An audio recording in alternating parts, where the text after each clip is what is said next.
good for life. It's time to talk LSU football on the flagship home of the Tigers. Call 225-499-9898. It's Eagle 98.1 Game Day. Now, live from the Mercedes-Benz of Baton Rouge studios, here's Charles Hanagriff and Richard Condon.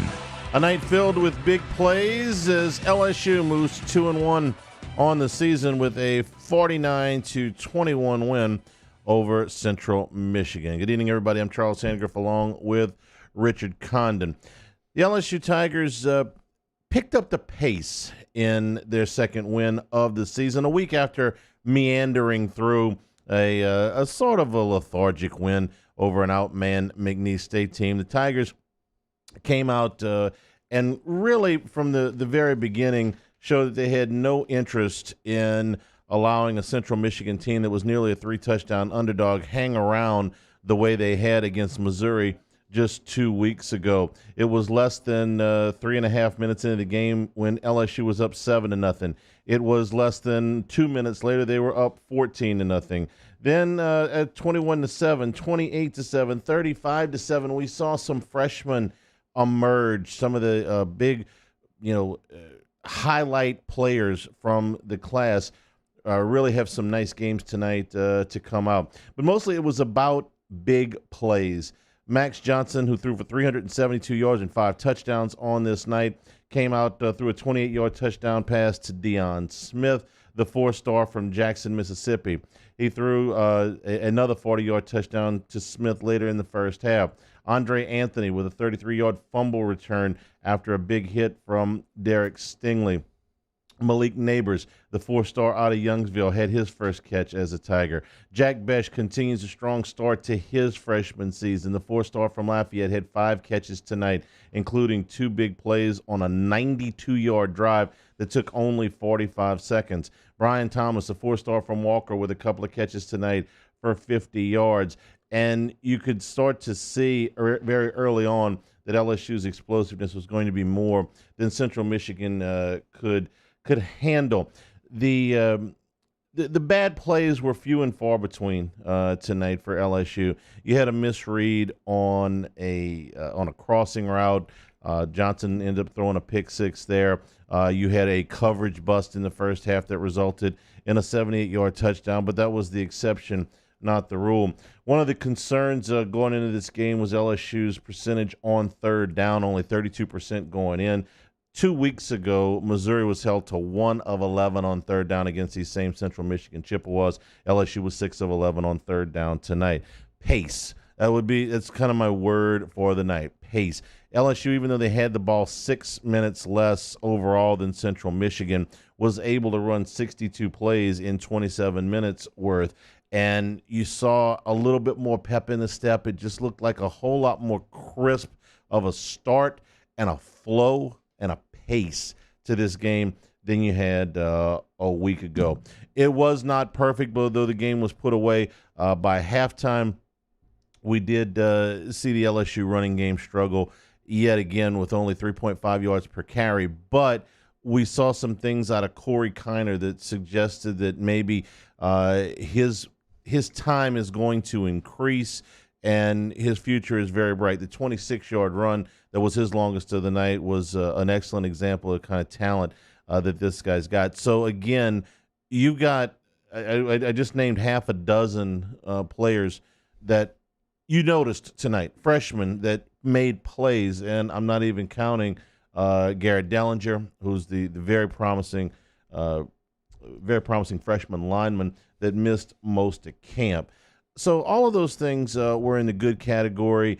The not so good category is, again, the offensive line remains an underachieving group as far as the run game goes. They were a little bit better in pass protection tonight. Story is this.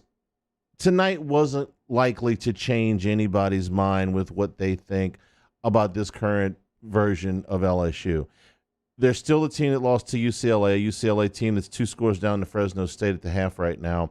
They still came out and sleptwalked through the McNeese game. Listen, a lot of these LSU teams, these Southeastern Conference teams, will sleepwalk through FCS games. So tonight against Central Michigan, a team that, again, is a 3-touchdown underdog, LSU wasn't going to be able to prove anything to you. It's not like, oh, they've arrived. But on the other hand, there was a downside to tonight where if Central Michigan had hung around the way that they did against Missouri, if LSU wins this game 34-24 the way Missouri did 2 weeks ago, it would have been a deal where you would just – I think the panic would have started to set in. So call it an as expected, Rich, with some nice performances by some young people who took advantages of their opportunities to play tonight. If LSU would have played with this emotion against UCLA and McNeese, maybe Tiger fans would be more happy. The fact that Deion Smith did what he did tonight and Jack Bech did what he did tonight. You know, Jack Bech reminds me, I'm going old school here, Andy Hamilton. Yeah, I knew he just finds a way to get open. You know what Ed Orgeron said earlier this week? I think you'll see a big improvement, which we did. Now, it's a big improvement over McNeese. But you know what, Charlie? Tonight I saw emotion from the defense. I mean, I saw Mac Johnson make some great throws. And again, he threw the interception that got brought back. But the defense tonight, they were fired up. I mean, they were absolutely inspired. So whatever happened between the McNeese game and tonight, Ed Orgeron got the best out of his guys tonight. And they showed up. And it started with Stingley, okay, the big hit that Stingley made. Listen, if Stingley wasn't hearing about it, it was because he had to go out of his way not to hear about it. Since the UCLA game, amen, it's been the national media, the local media, and I would imagine his coach. It's not that Stingley was playing all that terrible. It's that he's an elite talent, and they expect him to make extraordinary plays, and he hasn't done that. Now, there's a little bit of it that's staying away from him. But you know what's right. You know what, Charlie? You're right on. It seems like he wanted to hit tonight and tell people, I'm not soft. That's how he can play. Because and he Andre hasn't been Anthony, like it that. was his stick that led to that put LSU up 14-0 all night long. You know, against UCLA, against McNeese State, he made 2 tackles. He doubled that tonight. But his imposing figure in the secondary tonight, he really showed all the people out there, no, I should be a top 10 pick in the NFL draft. They expect extraordinary from him because he's capable of extraordinary. And we haven't seen extraordinary from him in a minute now. Tonight, I thought he came out and really set a tone. And they need that from him. What we saw to Derek Stingley in 2019 was an exceptional talent that just had to go out and cover his guy and didn't have to worry about, didn't have to speak to the media, didn't have to be a leader. There was so much experience on that team. Well, now they expect that. But you know what? Something I saw from Stingley tonight, it's not about the accolades. It's not about the NIL deal. It's nothing about that. It's about me being part of this team, and I want to prove to LSU fans that I'm worthy of my statue and I can be physical. We didn't see that against UCLA. No. Didn't see it against McNeese, but you saw it tonight.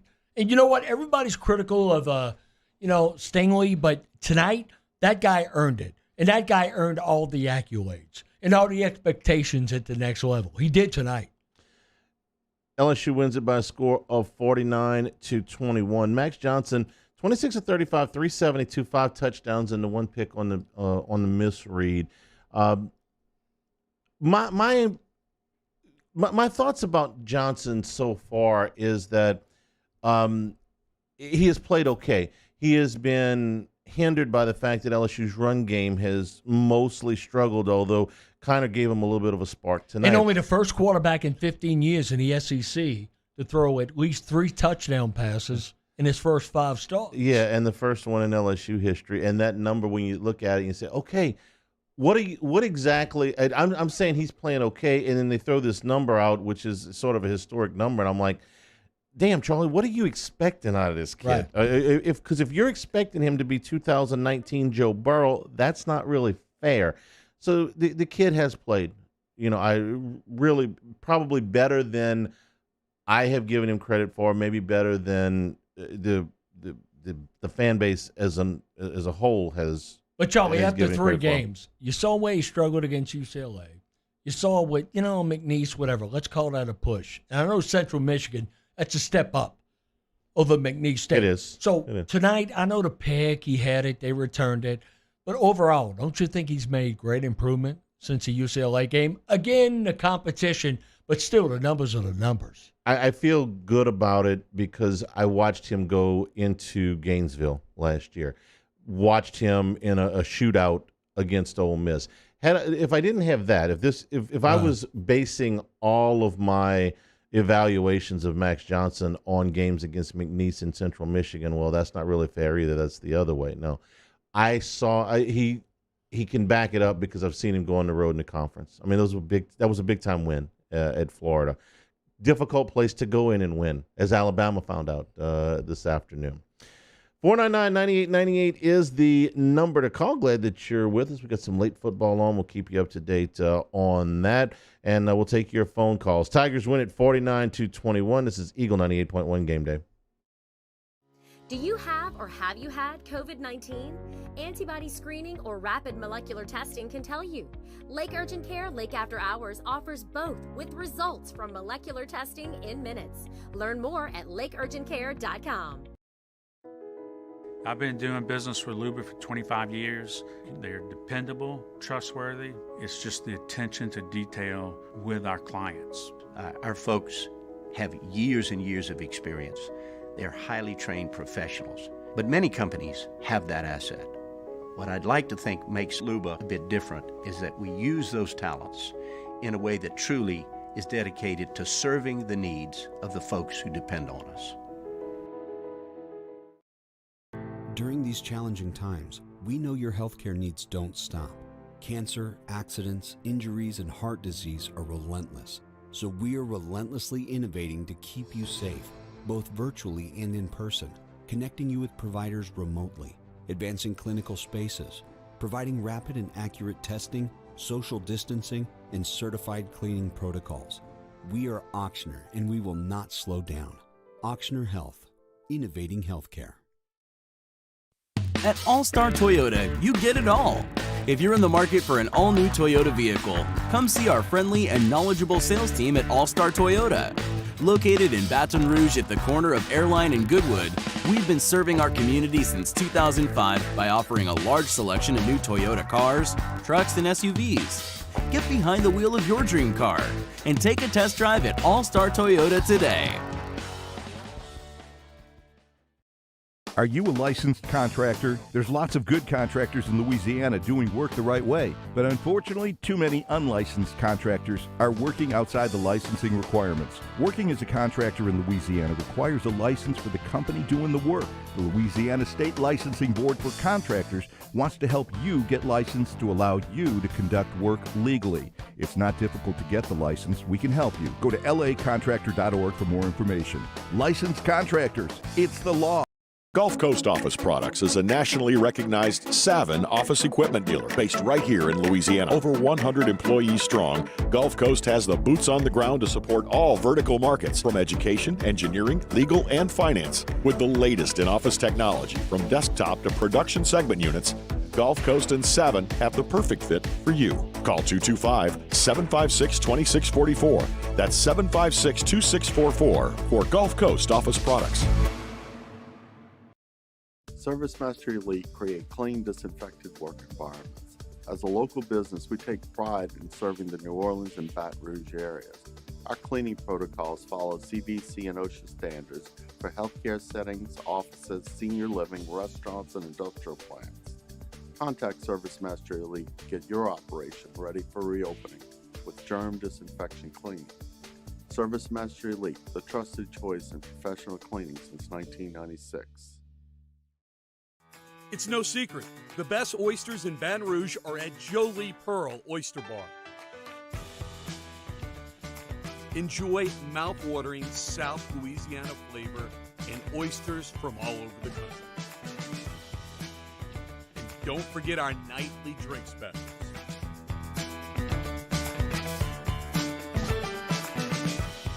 Jolie Pearl Oyster Bar, located in downtown Baton Rouge.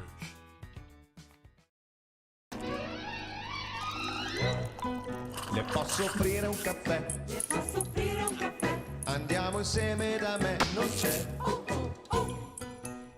Call Mr. Electric. Eagle 98.1. Spencer Callahan is the one to see. Call 387-2323. Offices in Baton Rouge. WDGL and HD1 Baton Rouge.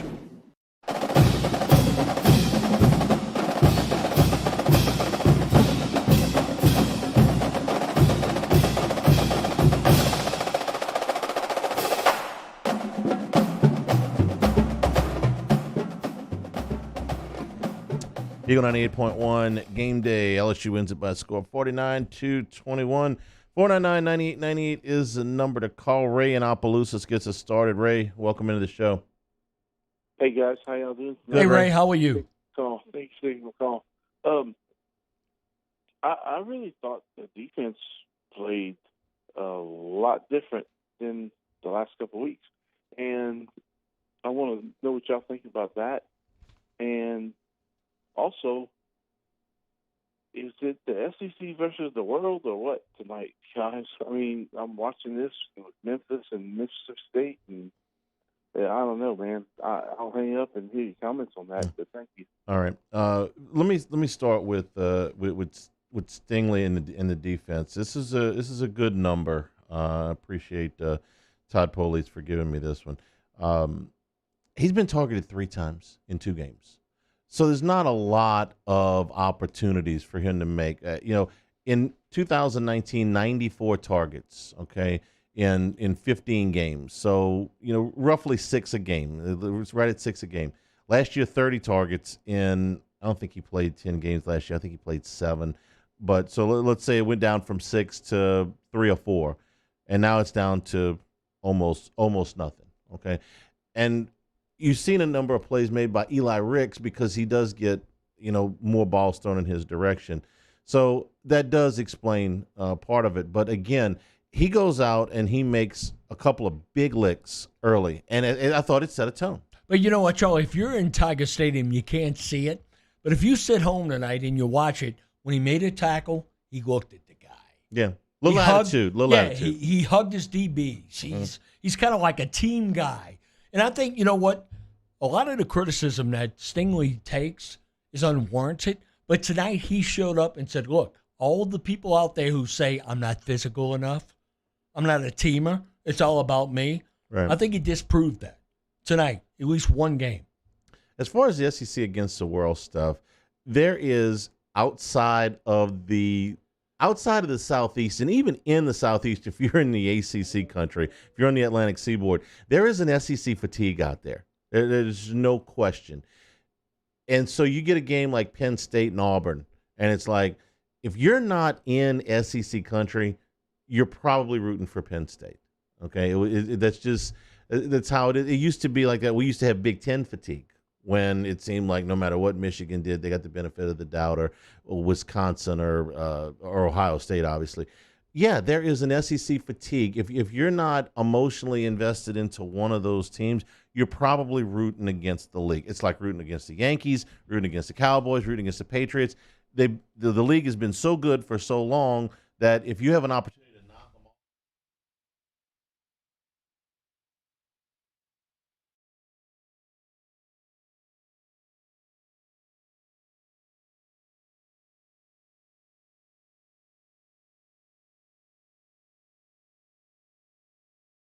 with the 49ers, you get tired of it. You rooting for Tom Brady? You know what? I wasn't rooting for Tom Brady a week ago, and I'm glad. However, in Super Bowl, what was it, 53? The last one? Yeah. 53, 54, whatever. I was pulling for Tom Brady that night. Okay. I was. But in general, haven't you seen enough? Wouldn't you rather see the somebody world, else? The world wants the chalk. The world wants a favorite to lose. I mean, enough. He's gotten to the point in his career where he's the old man, okay, and he's still performing at such a high level. Like, you remember when Jimmy Connors wasn't the most popular tennis player because he had an attitude, but when he was like 38 or 39 years old, he made a run to the semis at the U.S. Open, and New York really got behind. Like, hey, Joey, here's the old man. How do you remember all of that? I don't know. I was just there. I watched it on TV. So they got behind Connors, and he ended up pulling 2 or 3 upsets, and he got way deeper than a man his age should have gotten. Brady doesn't even have that because he's still playing at the top of his game, and he's older than anybody in the league, short of George Blanda. But there is an SEC fatigue. There's no question. Kind of like UCLA in basketball in the 60s, early 70s. Yeah, you get tired. You get tired of it. You get tired. I'm tired of Alabama, for sure. Oh, I think we all know that, Joe. Rod is in Zachary. Rod, welcome into the show. Yeah, I just had a couple of comments. I really like Max. He's still throwing the ball a long, accurate passes, and with a quarterback like that, you can pull off some upsets, or to win the games you're supposed to. And the running game, I'm very, very disappointed. LSU traditionally is a physical football team. I don't know what happened to the running game, but I do like Max Johnson. Man, he throws a good long pass, very accurate. Thank you, Rod. You know what, Joe? You look at it at halftime, LSU was averaging about 2.8 yards a game.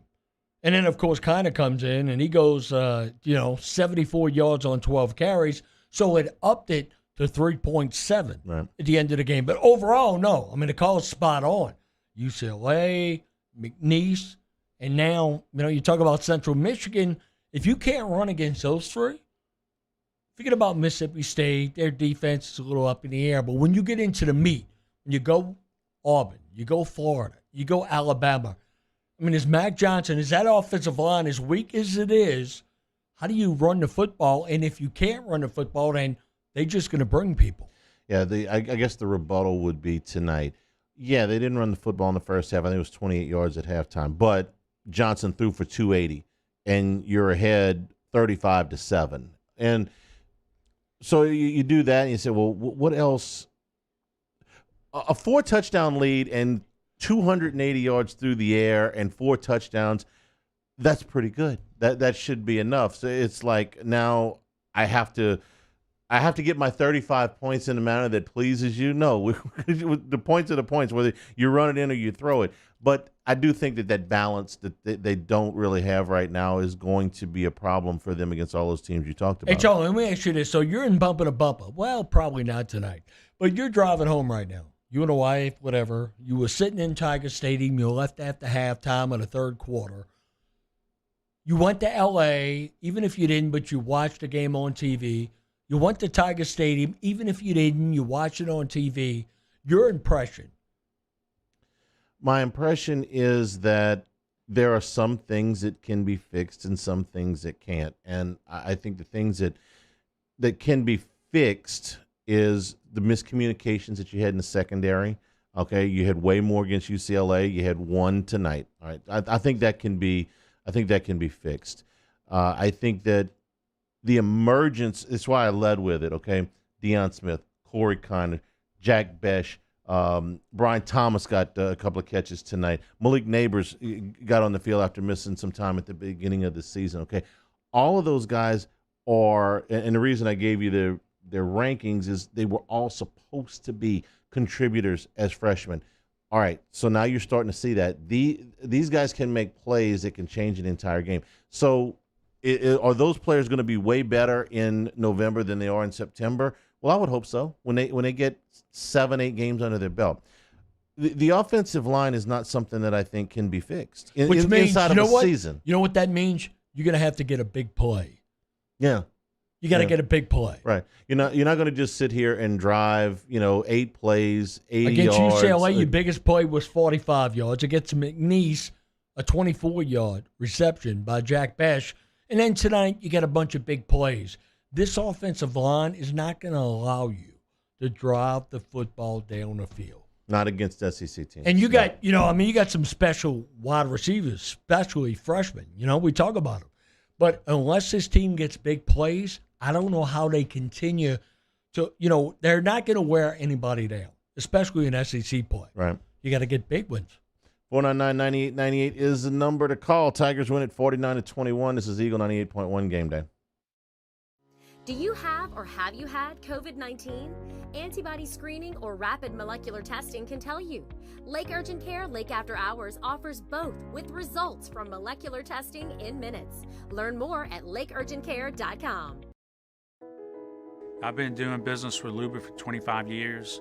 They're dependable, trustworthy. It's just the attention to detail with our clients. Our folks have years and years of experience. They're highly trained professionals. But many companies have that asset. What I'd like to think makes Luba a bit different is that we use those talents in a way that truly is dedicated to serving the needs of the folks who depend on us.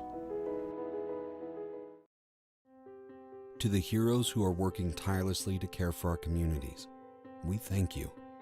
We will never forget the countless hours you dedicated on the front lines, choosing to risk your own health to fight for our friends, neighbors, and family members. I mean, you guys are out on the front lines fighting it. We are grateful for your heroic acts and unwavering spirit. Together, we are overcoming this adversity and make our state healthier and more vibrant again. Ochsner Health. Eli's always been into grilling. It took us a while to see it, but the signs were there. What are you doing, Eli? I knew grilling was my thing. I have been talking about it throughout my career. Happy with the results? I am. Got the new grill from barbecueguys.com. It performed great. My advice, as I always told my boys, do more of what you're born to do. Barbecue Guys, for those who were born to grill. You want cheese on your burger, Pops? I'll take a little cheese. Starting in 1974, Central Plumbing has served Baton Rouge and surrounding areas for all of their plumbing needs. Through these tough and trying times, we want you to remember that the Payne family is here to continue to support and serve you. As a multi-generational business, there is no job that is too big or too small. Residential, commercial, industrial, hospitality, we're here for anything you need. 24/7, 365. Give us a call, 225-925-8552. At All-Star Toyota, you get it all. If you're in the market for an all-new Toyota vehicle, come see our friendly and knowledgeable sales team at All-Star Toyota. Located in Baton Rouge at the corner of Airline and Goodwood, we've been serving our community since 2005 by offering a large selection of new Toyota cars, trucks, and SUVs. Get behind the wheel of your dream car and take a test drive at All-Star Toyota today. If you're in an accident, a car accident, a slip and fall where you're injured, you need to call an attorney. The defendant insurance company, it's their goal to close the case as quickly as possible and pay out the least amount of money as possible. That's why it's important to call an attorney and call the law office of O.C. Brown. At the law office of O.C. Brown, we're a family-owned firm. We want to be your law firm for a lifetime.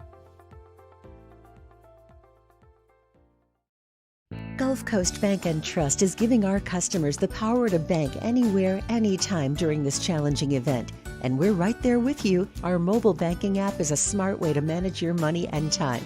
Gulf Coast Bank and Trust, the bank that cares about you. There it is, the extra mile, on the border of expected and extraordinary, for those willing to go further, like vans customized for work or play, with safety and tech to keep you connected. Supported by a 5-star sales, service, and finance team. And backed by the 1-star you know. So go the extra mile. It's never crowded, because so few have what it takes to go there. Mercedes-Benz Vans. Eagle 98.1.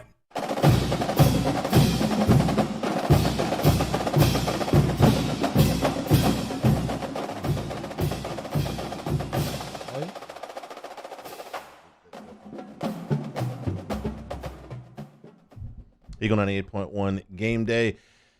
LSU wins it by a score of 49-21. 499-9898 is the number to call. Wilson is in Denham Springs. Wilson, welcome into the show. Go ahead, Wilson. No. All right. Jules in Abbeville is next. Jules, welcome into the show. Hey, that was fast. Yeah. Hey, that was a much better performance, needless to say. Nice to see what y'all were saying about the offensive line and the running game. Charles, I think that's one of the things that can't be fixed this year. So, unfortunately, that's going to lead to some trouble. Hey, watching on TV, it looked like there might have been about 50,000 people there. That's about what I thought too. I wasn't in the stadium. We were back watching it, but it was I would say somewhere, in that 50 to 55,000 range. Again, we went through this last week. Reasons to go, reasons not to go. And when you got an opponent that's not going to really, get the juices flowing, and you decide, I don't want to go out and fight the weather and fight the traffic and whatever. I'll just watch this one at home. Last week, at least, it was the home opener. So a lot of people that hadn't been at Tiger Stadium for all of 2020 wanted to get back out there. But now you say, you know what? Hey, you got to give the people reason to go. You didn't give them a reason to go against UCLA. You didn't give them a reason to go against McNeese. And you still got people struggling out there and trying to help their neighbors and that sort of thing. So, I understand, man. I understand why people want to sit home tonight and watch it on the SEC network. I get it.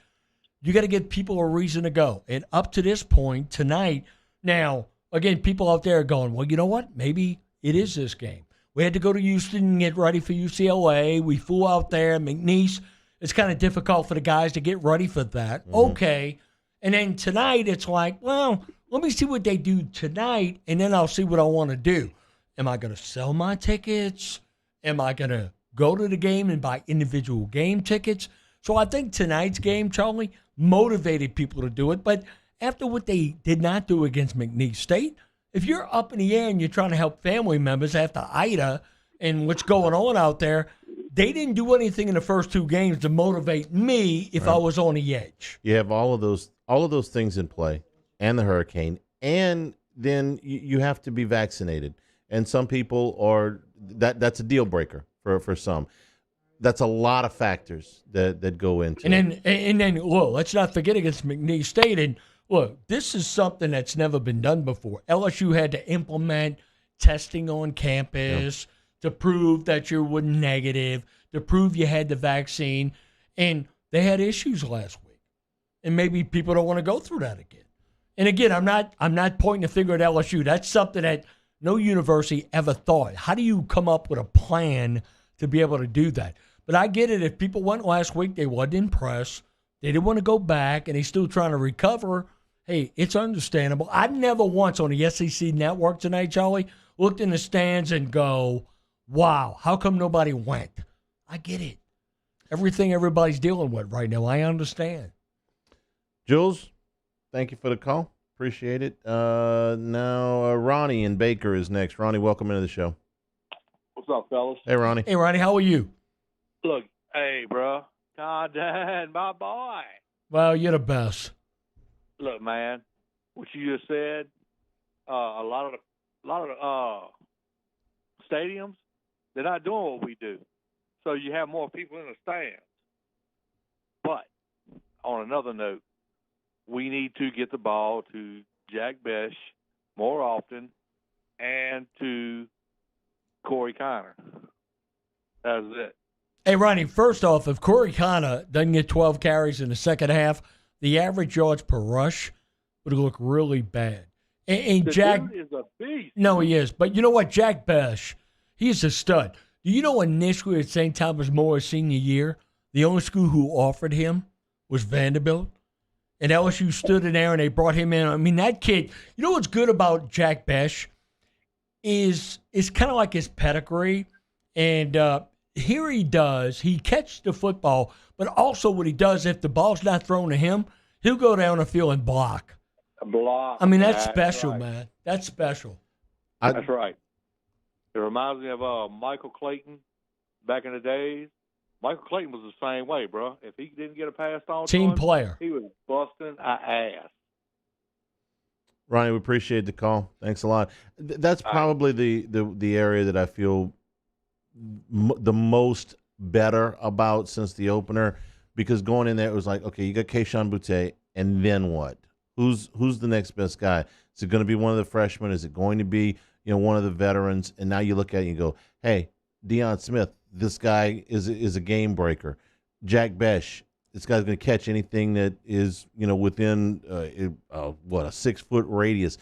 Brian Thomas, Devontae Lee, Malik Neighbors. I mean, there's a lot of talent out there, and other than really Besh, the rest of those guys had just been a little bit of playing time. Well, now you're 3 games in. It's like, oh, okay, we put all of these cats out there, and, well, the quarterback's going to have options. But you know what, Charlie, when you look at Besh, it kind of reminds me now, again, Steve Rehage was on the other side of the ball back in the 80s. But he's a guy, if you're going to get into a football fight, I want Jack Besh on my team. Yeah. I mean, that guy is all in. He's like all in every play, even if it doesn't, even if the ball's not kind of like designed to come to him. Mm-hmm. That guy is 100% all out every play. He doesn't remind me of Clayton. He doesn't remind me of Rehaj. I'll tell you who he reminds me of the most. He reminds me of Chris Doering, the Florida receiver. Florida, yeah. And Doering had a very similar build to Besh. In fact, Besh, I think, maybe even be an inch or two taller than him. But he played like that. He every play. Yeah, he caught everything that you threw him. He ran very precise routes. He was faster than you gave him credit for. That's who he reminds me of. He reminds me of Chris Doering. 499-9898 is the number to call. We're going to take a break. We'll come back. We'll hear from Coach O. We'll take some more of your phone calls here as LSU wins it 49-21. This is Eagle 98.1 Game Day. Do you have or have you had COVID-19? Antibody screening or rapid molecular testing can tell you. Lake Urgent Care Lake After Hours offers both with results from molecular testing in minutes. Learn more at lakeurgentcare.com. Make this summer your backyard party year with Chris's Specialty Foods. Wings, burgers, brisket, steak, and boudin, plus great Cajun side dishes. We do all the prep, and you enjoy laughing with friends and family. Chris's Specialty Foods, Millerville, New Orleans, Prairieville, and Frisco. Everybody loves Chris's authentic Cajun meat.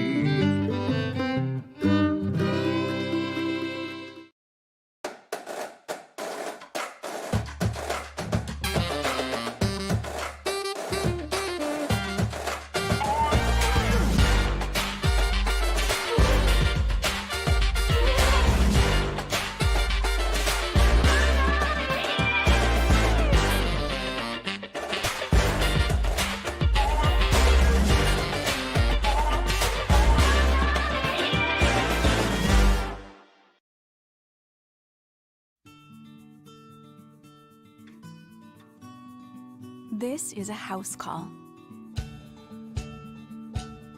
This is a follow-up appointment. This is a diabetes checkup. This isn't just more convenient care, it's more advanced care. This is innovating healthcare at Louisiana's #1 hospital, Ochsner. Yo, Jake here for Patient Plus Urgent Care Clinic, the place that's going to be convenient for you during an inconvenient time. Look, you hear me talk about my 4 boys all the time, and sometimes things like stitches, well, they happen. And in fact, they have. And Patient Plus is always taking care of us, just like they'll do the same for you. And now with 7 convenient locations across the Baton Rouge area, open from 9 a.m. until 9 p.m., 7 days a week. And also at PatientPlusUC.com, you can sign up for your appointment on the way to the clinic. That's Patient Plus Urgent Care Clinic. Get in and get better. Front to Back Boat Service has been family owned and operated for 30 years. And the Sherman family is NMEA certified. That's the National Marine Electronics Association at Front to Back.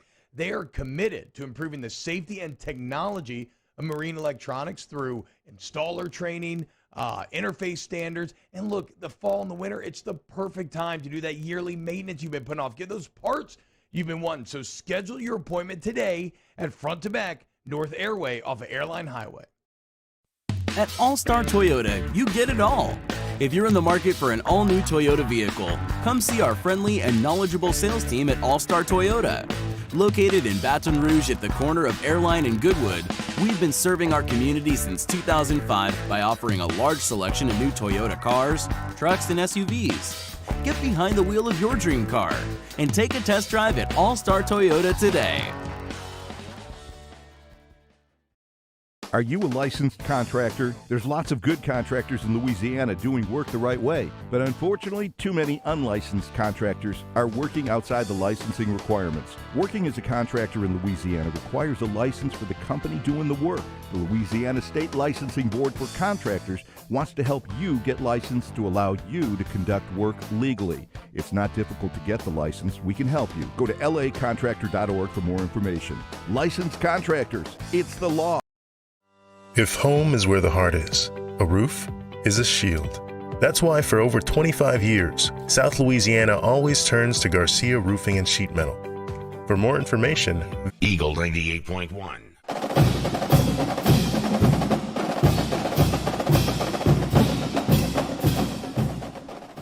Eagle 98.1 game day continues. Tigers win at 49-21 tonight. 499-9898 is the number. Chris is in New Orleans. Chris, welcome into the show.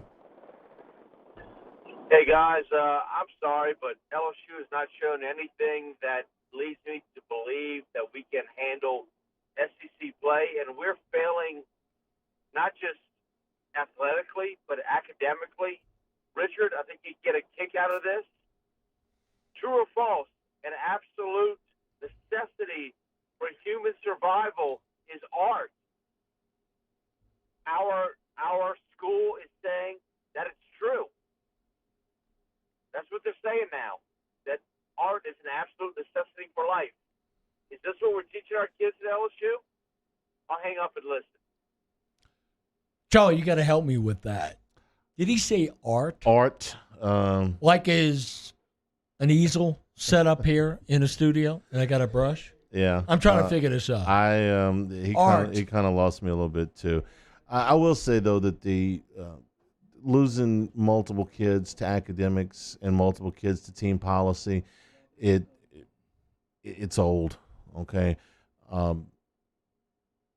LSU has been bound and determined to play by a set of rules that nobody else in the Southeastern Conference seemingly has to play by. And I really don't care when the class was. I don't care when the test was. Okay, everybody else gets their guys eligible. Okay, you've been down I think 3 to 7 guys per game in the first 3 games for one reason or another. And I'm talking about injuries. I'm talking about besides that. Okay, so the question is LSU doing it the right way, but they're going to pay the penalty for doing it the right way? Well, they have. I mean, which they have, but what I'm saying is, do you want them to change to be more competitive? I want to play by the same set of rules. If everybody is going to have a stringent set of rules, that's fine. If everybody's going to have lax a set of rules, that's fine too. But I can't stomach playing by a different set of rules that are more stringent than your competition. Okay, by choice, you're doing this.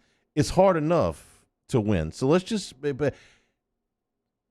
You've got scheduling, you've got a substance policy, and then you got academics. I mean, these are all things that everybody's got to deal with, but those circumstances are different for LSU than they are for other schools. I'm going to be the guy or the girl out there listening right now at this time. So you're saying that Alabama and Florida and Auburn, whatever, the upper tier schools in the SEC, as far as their players remaining eligible or whatever, they play by a lower standard. All of their guys are eligible. When's the last time you've seen a Southeastern Conference team with double-digit guys ineligible for a game, like you had several years ago against BYU before you changed the policy? Never happens, okay? When the academic issues are always at the end of the semester. He's ineligible for the bowl game. Quit going to class. Okay, that happens. In September? No, it doesn't. I'm sorry. And is it fair that a student doesn't turn in an assignment or doesn't follow a rule and it comes back on the coach? Well, is it his fault that this thing wasn't turned in on time and so the players got to miss multiple games? And my answer is, I'm very sorry, but yes, it is. It's your responsibility to get them there. Your fault, my fault, nobody's fault. You got to get these kids eligible. You got to get them on the field. When they don't, it's on you. You know what? That's where you and I disagree. Because I'm going, you know what? He's making $7 million. He's got a lot of responsibility. There's a lot of pressure. You hire people in that situation. All right, fine. Are they reporting to Ed? Yeah. And Ed's not looking at the report because he just brushed it aside. But, man, that's got an academic department. You got people making good money with masters and PhDs. You got to like, Ed, no, we're going to make this decision right now. So I don't want to put that much on him. Look, I could sit here tonight and go, hey, Ed, you're in your 6th season. You're going, well, we got to make improvement. We got to coach better. That's not acceptable in season number 6. But I will give him the benefit of the doubt. You got an academic department. If they tell you everything's good, okay, fine. I'm breaking down game film. Okay, fine. I got to do this. I got recruits coming in. I got to manage family. I got personal issues here. I don't put that on Ed. Not at LSU. At a UAB, a Southern Miss, maybe a ULL. But here, no, somebody behind the scenes needs to cover his butt on that. Well, but he's the one that's got to hire the entire staff. Yeah. You know? The bottom line is you make $7 million, it's your job. Yes, it is. But the guy can't do it all. He can't. He's got to hire people. He's got to delegate. Okay, do we blame him for the offensive line problems, or do we blame the offensive line coach? Question. It all comes back on the head coach. Listen, he got all the credit for bringing Joe Burrow in. Okay. Joe Burrow made some unbelievable plays that he would have made if Ed was the coach or if somebody else was the coach. But Ed got credit because he was the guy that brought him in. All right, so let me ask you this. If the same scenario, do you think the same scenario, and I think we're both talking about John Emery, would that happen in Alabama? He's not the only one. Hell no. No. No, I'm just trying to put it in perspective. So you're going, Richard, there's no way Nick Saban. No way. No. This doesn't happen. They didn't have a player miss last year for COVID. Do you think they're going to – you think somebody's not going to turn in an assignment on time? They didn't – COVID skipped Tuscaloosa, okay? Or is Alabama less honest? Except for – Or is Alabama less honest? Except for Saban himself, COVID steered right around the whole city of Tuscaloosa. It was an amazing thing, really, to see. So you're saying their academic people are better than LSU? I'm saying their guys play every week and LSU's doesn't, okay? They don't. Last guy to be suspended for a game for Alabama. Was it Cam Robinson with the gun that they found with the park in the middle of the night? Yeah. And I think he missed the Tennessee Chattanooga game or something crazy like that. Yes, those guys. So my question to you is: Nick Saban better, or is Alabama better with the NCAA in covering it up? It's a difference. Saban's attention to detail is going to make sure that So the NCAA is willing to look the other way because it's Nick Saban. I don't even know it is Alabama. It is TV ratings. Their kids went to class. Their kids got eligible, okay? However you did it. Everybody did what they were supposed to do, okay? But it's not just Alabama. Florida played Alabama today. How many kids were missing for academics for them? How many kids were missing at Tennessee today? Or Ole Miss has got 61 points on the board in the third quarter tonight. Bet you all their guys played. So yeah, I'm sorry. Oh, wait a minute. Is Ole Miss blowing out Tulane? They are. Oh, wow. Hey, guess what? Tulane had the little white helmet, that little decal on the back. We won the SEC title in 32, 39, and 46. Wow. Isn't that great? And they had the little guy holding up the little flag. Are you kidding me? You know what, Charlie? I grew up in New Orleans, okay? I hate Tulane. I despise Tulane. And then Tulane's going to go, hey, we were a member of the SEC back then in 49. You know what? Those people went to Estruma and Catholic High and Baton Rouge High. They're now 90. Do you think they wearing their 49 high school Letterman's jacket? If it still fits. Tomorrow to go to church. Tulane's an embarrassment. You don't put that on a helmet, Charlie. I laughed, Hey, guess what? In 49, the last time they won the SEC title and they bragging about it, LSU beat them 21-0 in 49. Tulane can stick it. See, I hate Tulane. I never developed. I hate Tulane, Charlie. I never developed that. You know why? Because you hate. didn't go to high school on St. Charles Avenue. Right. And guess what? I went to De La Salle, and they had a damn pep rally. my junior year for Tulane because they were taking on LSU. I can't stand Tulane. Hate them. And when you they're going to wear a little decal on the back of their helmet. When you were growing up, they were actually pretty good. We won the SEC title in 49, please. 49-21, LSU wins it. This was Coach O after the game. All right, we made some improvement tonight. I was very pleased with the up-tempo of our offense. Very pleased with the play of our young receivers. I thought our quarterback, for the most part, played really well. I think Max had 5 touchdowns. You got to see what we've been seeing in practice in Deion Smith, those young receivers, and the young running back in Tyner. Some really good plays. I thought our defense played solid. We were very disappointed that we gave up those big plays. We had a missed assignment, and we got to fix that. Got to fix it fast. And but for the most part, we played a very good game. There's a lot of things that we still have to get better at. Special teams, we got to get better at field position. We lost a lot of field position. We're not returning the punts. We got to have a better scheme, and we got to gain some field position and special teams. We got to get better at this week. We got to continue to grow on our offense as a hurry up and doing the things that we can do and let our players make plays and continue to not get beat deep on the deep ball. I thought our defensive line played good. They gave us max protect. We got 5 sacks. I thought we was going to get more. But give them credit. They did a good job of protecting. Ed Orgeron following LSU's 49-21 win against Central Michigan. We're going back to the phone lines when we come back. This is Eagle 98.1 Game Day. Do you have or have you had COVID-19? Antibody screening or rapid molecular testing can tell you. Lake Urgent Care Lake After Hours offers both with results from molecular testing in minutes. Learn more at lakeurgentcare.com. It's no secret. The best oysters in Baton Rouge are at Jolie Pearl Oyster Bar. Enjoy mouth-watering South Louisiana flavor and oysters from all over the country. Don't forget our nightly drink specials.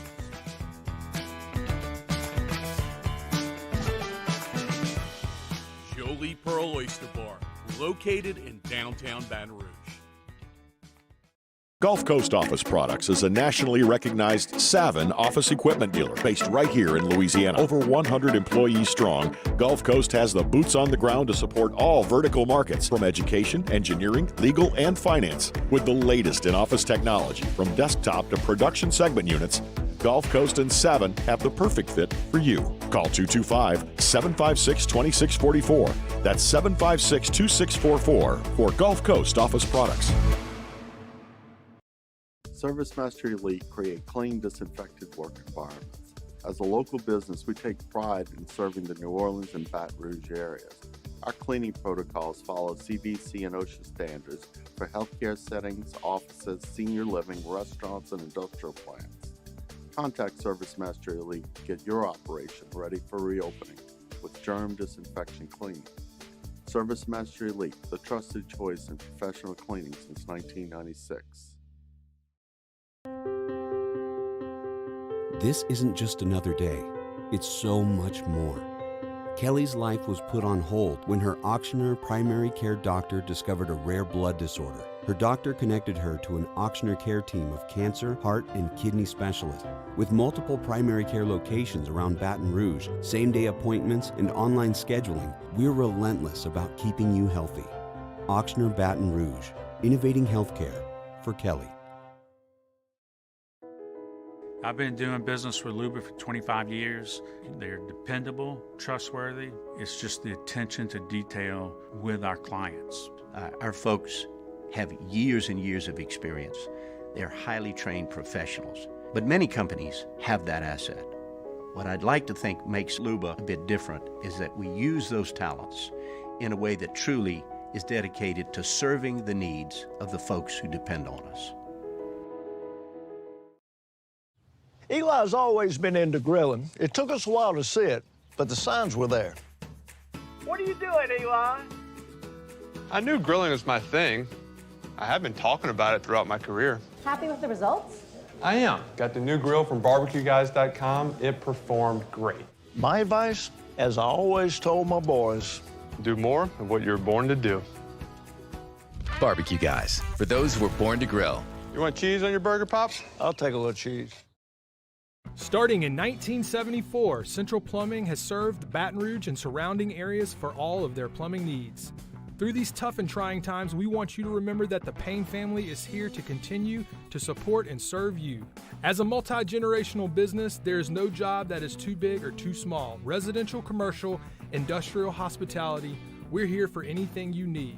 24/7, 365. Give us a call, 225-925-8552.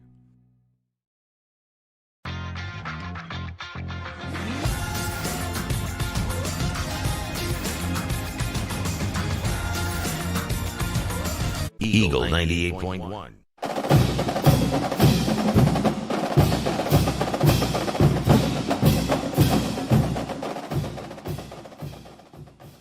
Eagle 98.1 game day continues. LSU wins at 49-21 over Central Michigan tonight. We go back to the phone lines, 499-9898, and Robert in Covington is next. Robert, welcome into the show.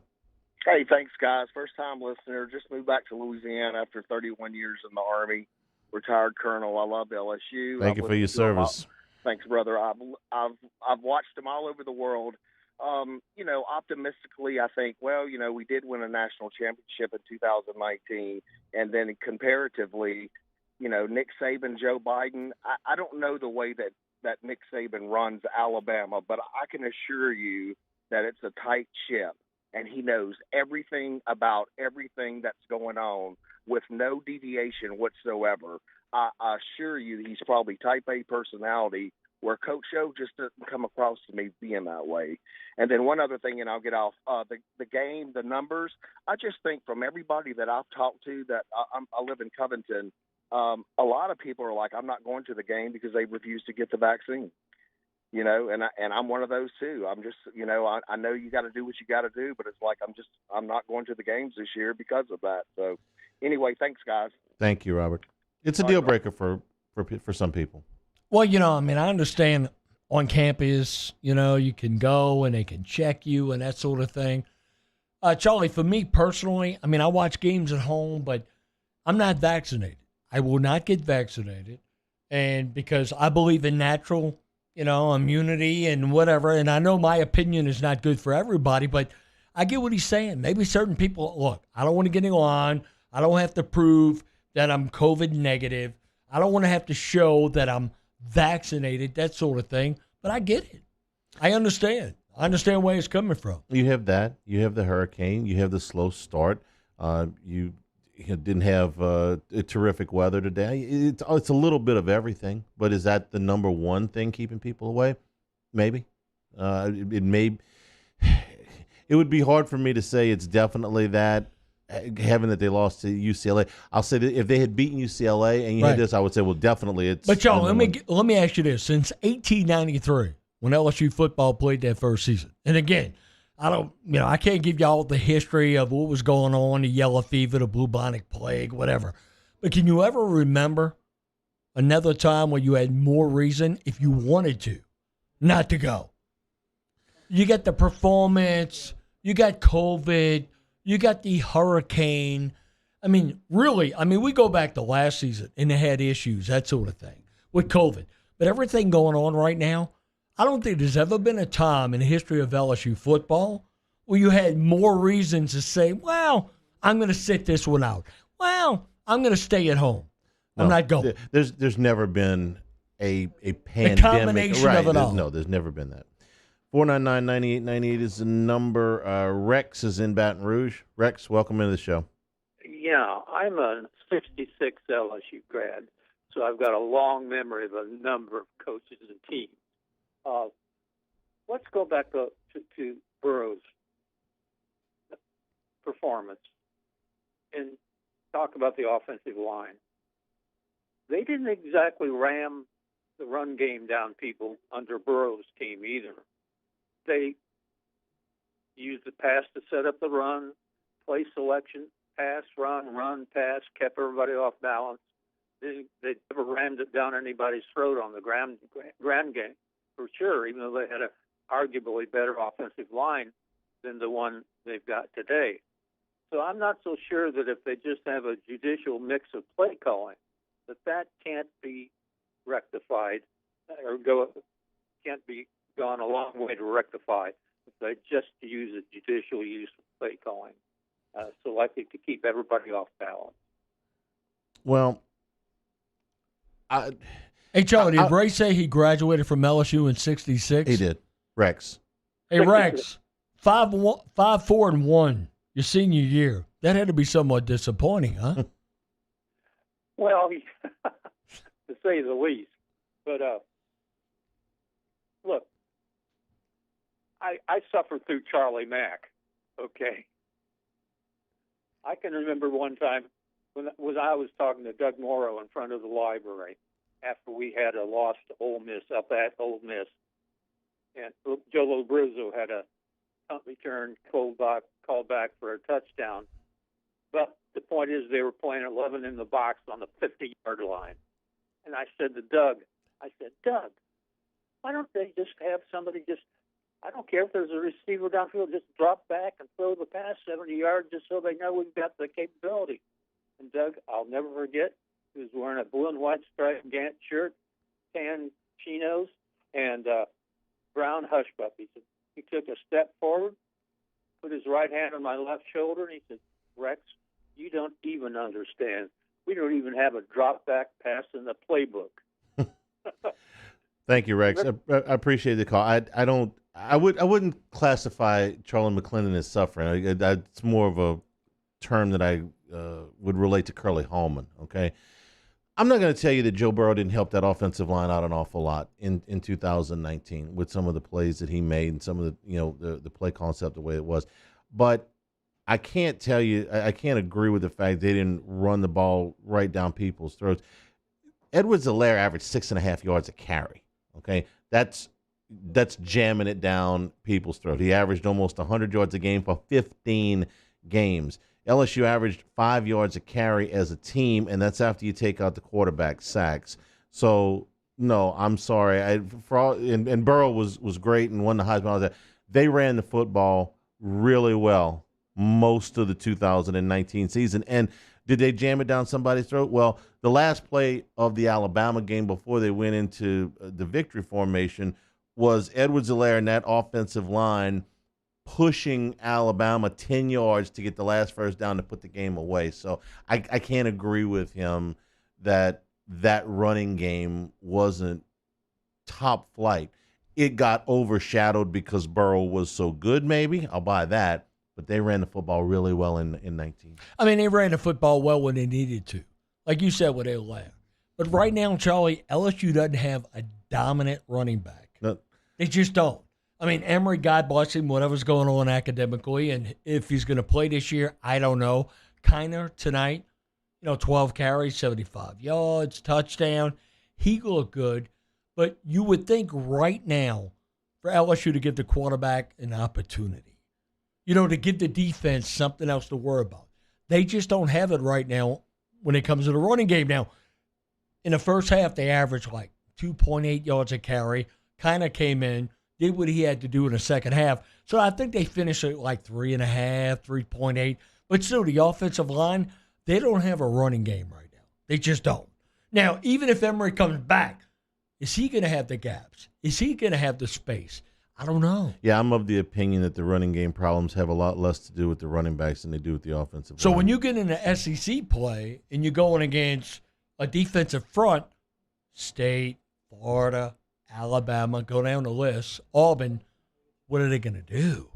If you get more pressure on Max Johnson, you have no running game. Right. So you put the defense in a spot where they know what they got to do. And let me tell you something. If you watched Florida and Alabama this afternoon, when did Alabama got off to a great start, and it looked like they were off to the race. They were going to blow them out. Why did they start to have problems? Is because they couldn't run the football. Alabama couldn't run the football. Before this LSU game, plays Florida in a few weeks here. Hey, Charlie, before this game, I heard the national people saying this could be the best Alabama defense of all time. Yeah. No. This Alabama defense gave up plays today. They did. But I thought their problem started when they just simply couldn't run the football when they needed to. Young was terrific early, but we're sitting there looking at LSU's total against a Central Michigan. Alabama averaged 3 yards a carry today, 3.3 yards per carry, and gave up almost 6. Florida ran about 245 yards today. That was shocking to me how that game played out. Alabama never gets in a situation where they can't run the football, and you think they can't Vegas stop made them. money off of that one? Yeah, I would imagine that there was a decent amount of play on the favorite there. Charlie is in Lafayette. Charlie, welcome into the show. Hey, how y'all guys doing? Charlie, how are you? Richard, I got a question. Yes, sir. You need when you shouldn't be sugarcoating how you feel about Tulane. You need to say how you really feel. I hate Tulane. Now, I despise Tulane. No, you know what? Hey, look, I can still see Reggie Reginelli in 82 and Vince Gibson. I can still see Mark Oliveri in 73 in Tulane Stadium. I cannot stand Tulane. No, I realize that. I was still tongue-in-cheek right there. And by the way, my daddy had to push somebody in a wheelbarrow in the river parishes after they lost 14-0 in 73. I don't want to talk about Tulane. No, I just had a little bit of fun with you, on that. But I know how you feel about Tulane. You stated it well. And you know what? The only thing I like about Tulane is that the late Al Turkey, the greatest guy ever. He wrote for the Advocate for a long time, and me and Al used to go back and forth. He was a huge Tulane fan. So they did have some good fans. And maybe they still have a couple of them, but I don't like them. No, you stated it very well, Richard, very eloquently. One of the things I did want to bring up, about, first of all, one of the things, this is the first time since January 13th, 2020 that LSU is above 500 in football. That's the last time they walked out where they were above 500, because last year they never got above 500. So that's one positive thing to point out. One of the other things is that you were talking about John Emery, and I think last week there was a little misinformation about, that it was an intercession class, and that was the thing, and LSU told them to take the wrong class. But I also did some digging and some sources from, Danny Don and all of them, and I think one of the problems with having Emery is I think his father, his stepfather was on a ventilator last year and has lost his grandfather. So I think that's where the problem started, but he was making up and stuff. But I do think you make a good point also about LSU trying to hold himself to a higher standard than other people on some of this. So you do make a very good point, Charlie. But, some of the misses. And then one last thing, I don't think you're going to be seeing Andre Anthony play next week, because I talked to some people after the game and stuff. So that's another thing I'm going to talk about. But, Richard, you were very entertaining on the Tulane thing. I wish I had a recording of that. It was classic. So, anyway, y'all have a good evening. Thank you, Charlie. Enjoyed listening to y'all. I was terrified when Anthony, when they showed it in slow motion, that he had torn the ACL, and I don't have anything from right after the game, but it was a scary looking injury, because sometimes those that don't have a lot of contact, if you see the guy come up and he's in that kind of pain, it's like something really went wrong. As far as Emory goes, what they were counting on was a waiver from last fall, because everybody got a waiver. I mean, they just kind of threw it open. It was, all you have to do is apply, and you'll get a waiver for almost anything. Okay, for instance, Arik Gilbert got a waiver to go to first Florida and then Georgia, and just going out on a limb here, I would imagine that his academic record when he had to leave and all that stuff wasn't the best, but he got a waiver. Okay, Emory didn't.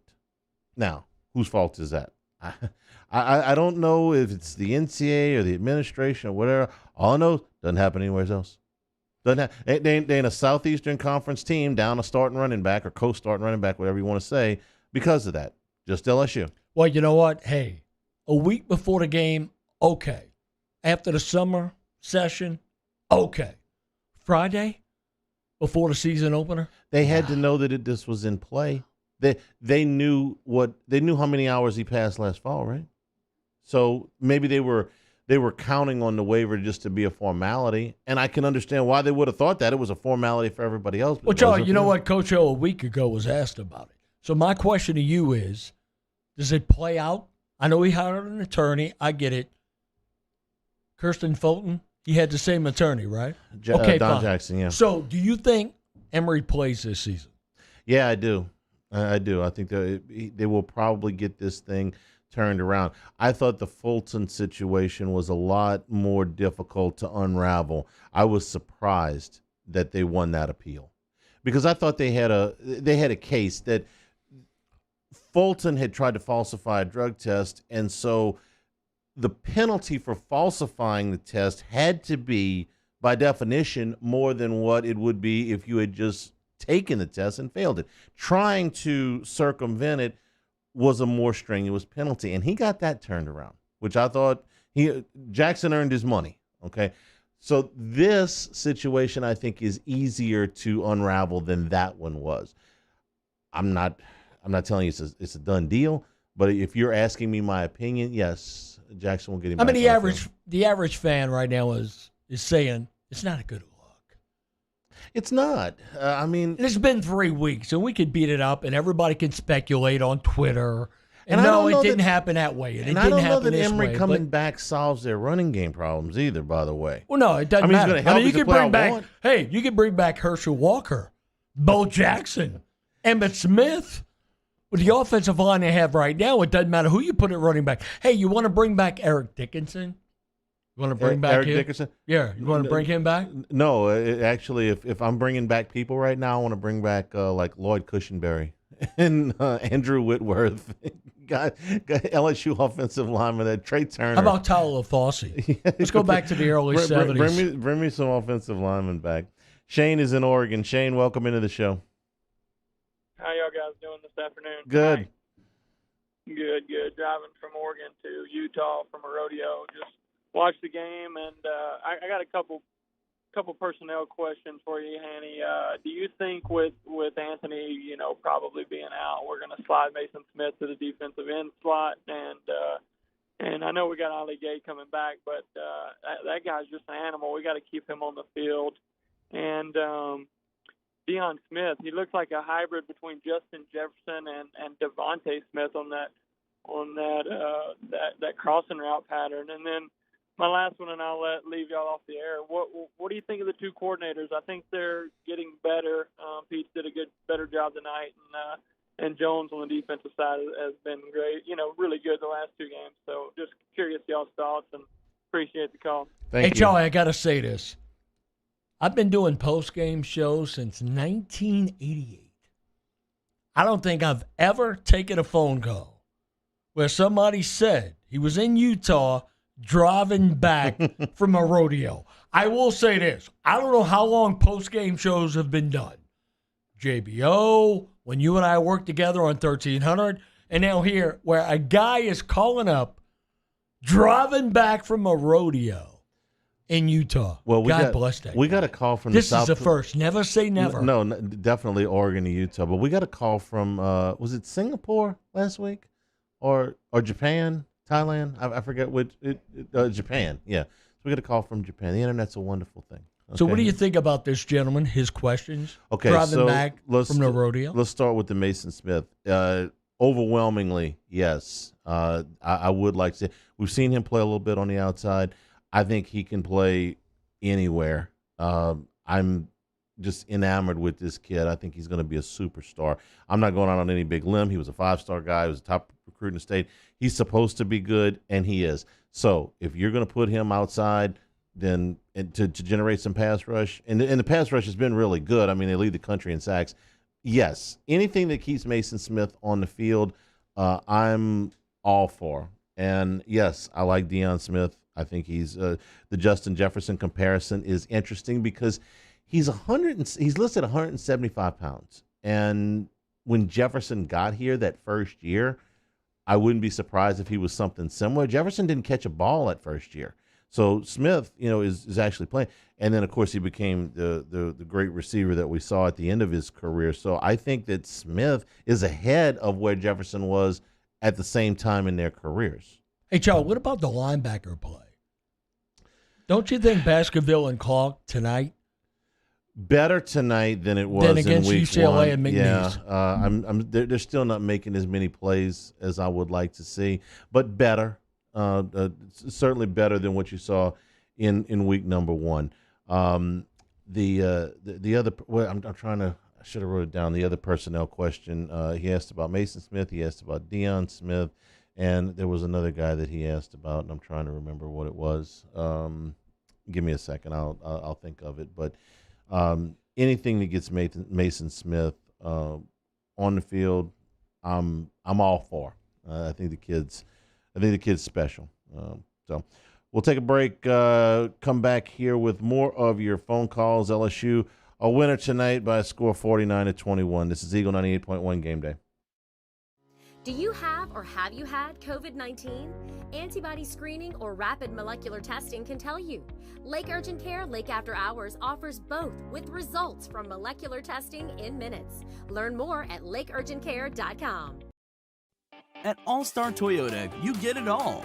If you're in the market for an all-new Toyota vehicle, come see our friendly and knowledgeable sales team at All-Star Toyota. Located in Baton Rouge at the corner of Airline and Goodwood, we've been serving our community since 2005 by offering a large selection of new Toyota cars, trucks, and SUVs.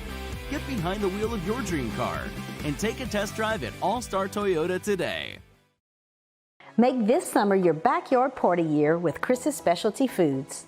Wings, burgers, brisket, steak, and boudin, plus great Cajun side dishes. We do all the prep, and you enjoy laughing with friends and family.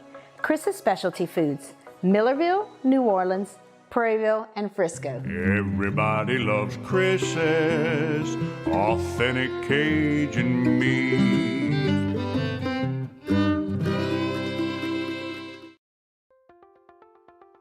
If you're in an accident, a car accident, a slip and fall where you're injured, you need to call an attorney. The defendant insurance company, it's their goal to close the case as quickly as possible and pay out the least amount of money as possible. That's why it's important to call an attorney and call the law office of O.C. Brown. At the law office of O.C. Brown, we're a family-owned firm. We want to be your law firm for a lifetime.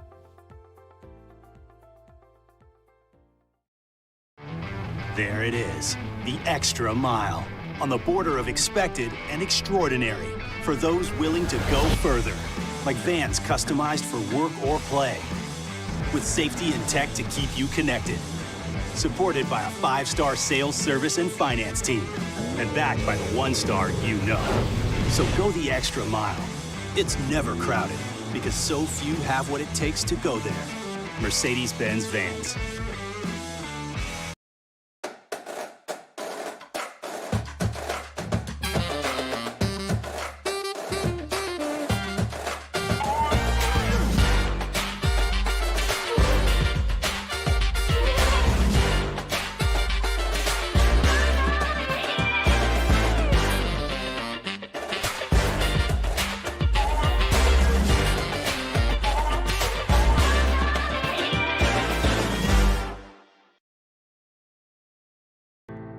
Challenging times, we know your healthcare needs don't stop. Cancer, accidents, injuries, and heart disease are relentless.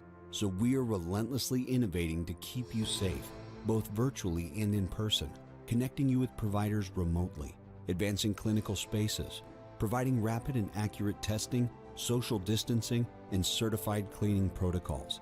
We are Auctioner, and we will not slow down. Auctioner Health, innovating healthcare. Yo, Jake here for Patient Plus Urgent Care Clinic, the place that's going to be convenient for you during an inconvenient time. Look, you hear me talk about my 4 boys all the time, and sometimes things like stitches, well, they happen. And in fact, they have. And Patient Plus is always taking care of us, just like they'll do the same for you. And now with 7 convenient locations across the Baton Rouge area, open from 9 a.m. until 9 p.m., 7 days a week. And also at PatientPlusUC.com, you can sign up for your appointment on the way to the clinic. That's Patient Plus Urgent Care Clinic. Get in and get better. All new Bayou Ford vehicles come with a 1 million mile powertrain warranty. And with Bayou to You, free delivery right to your door. Need repair? Our service department is ready and available to help you today. The crew at Bayou Ford is going to do right by Eagle 98.1.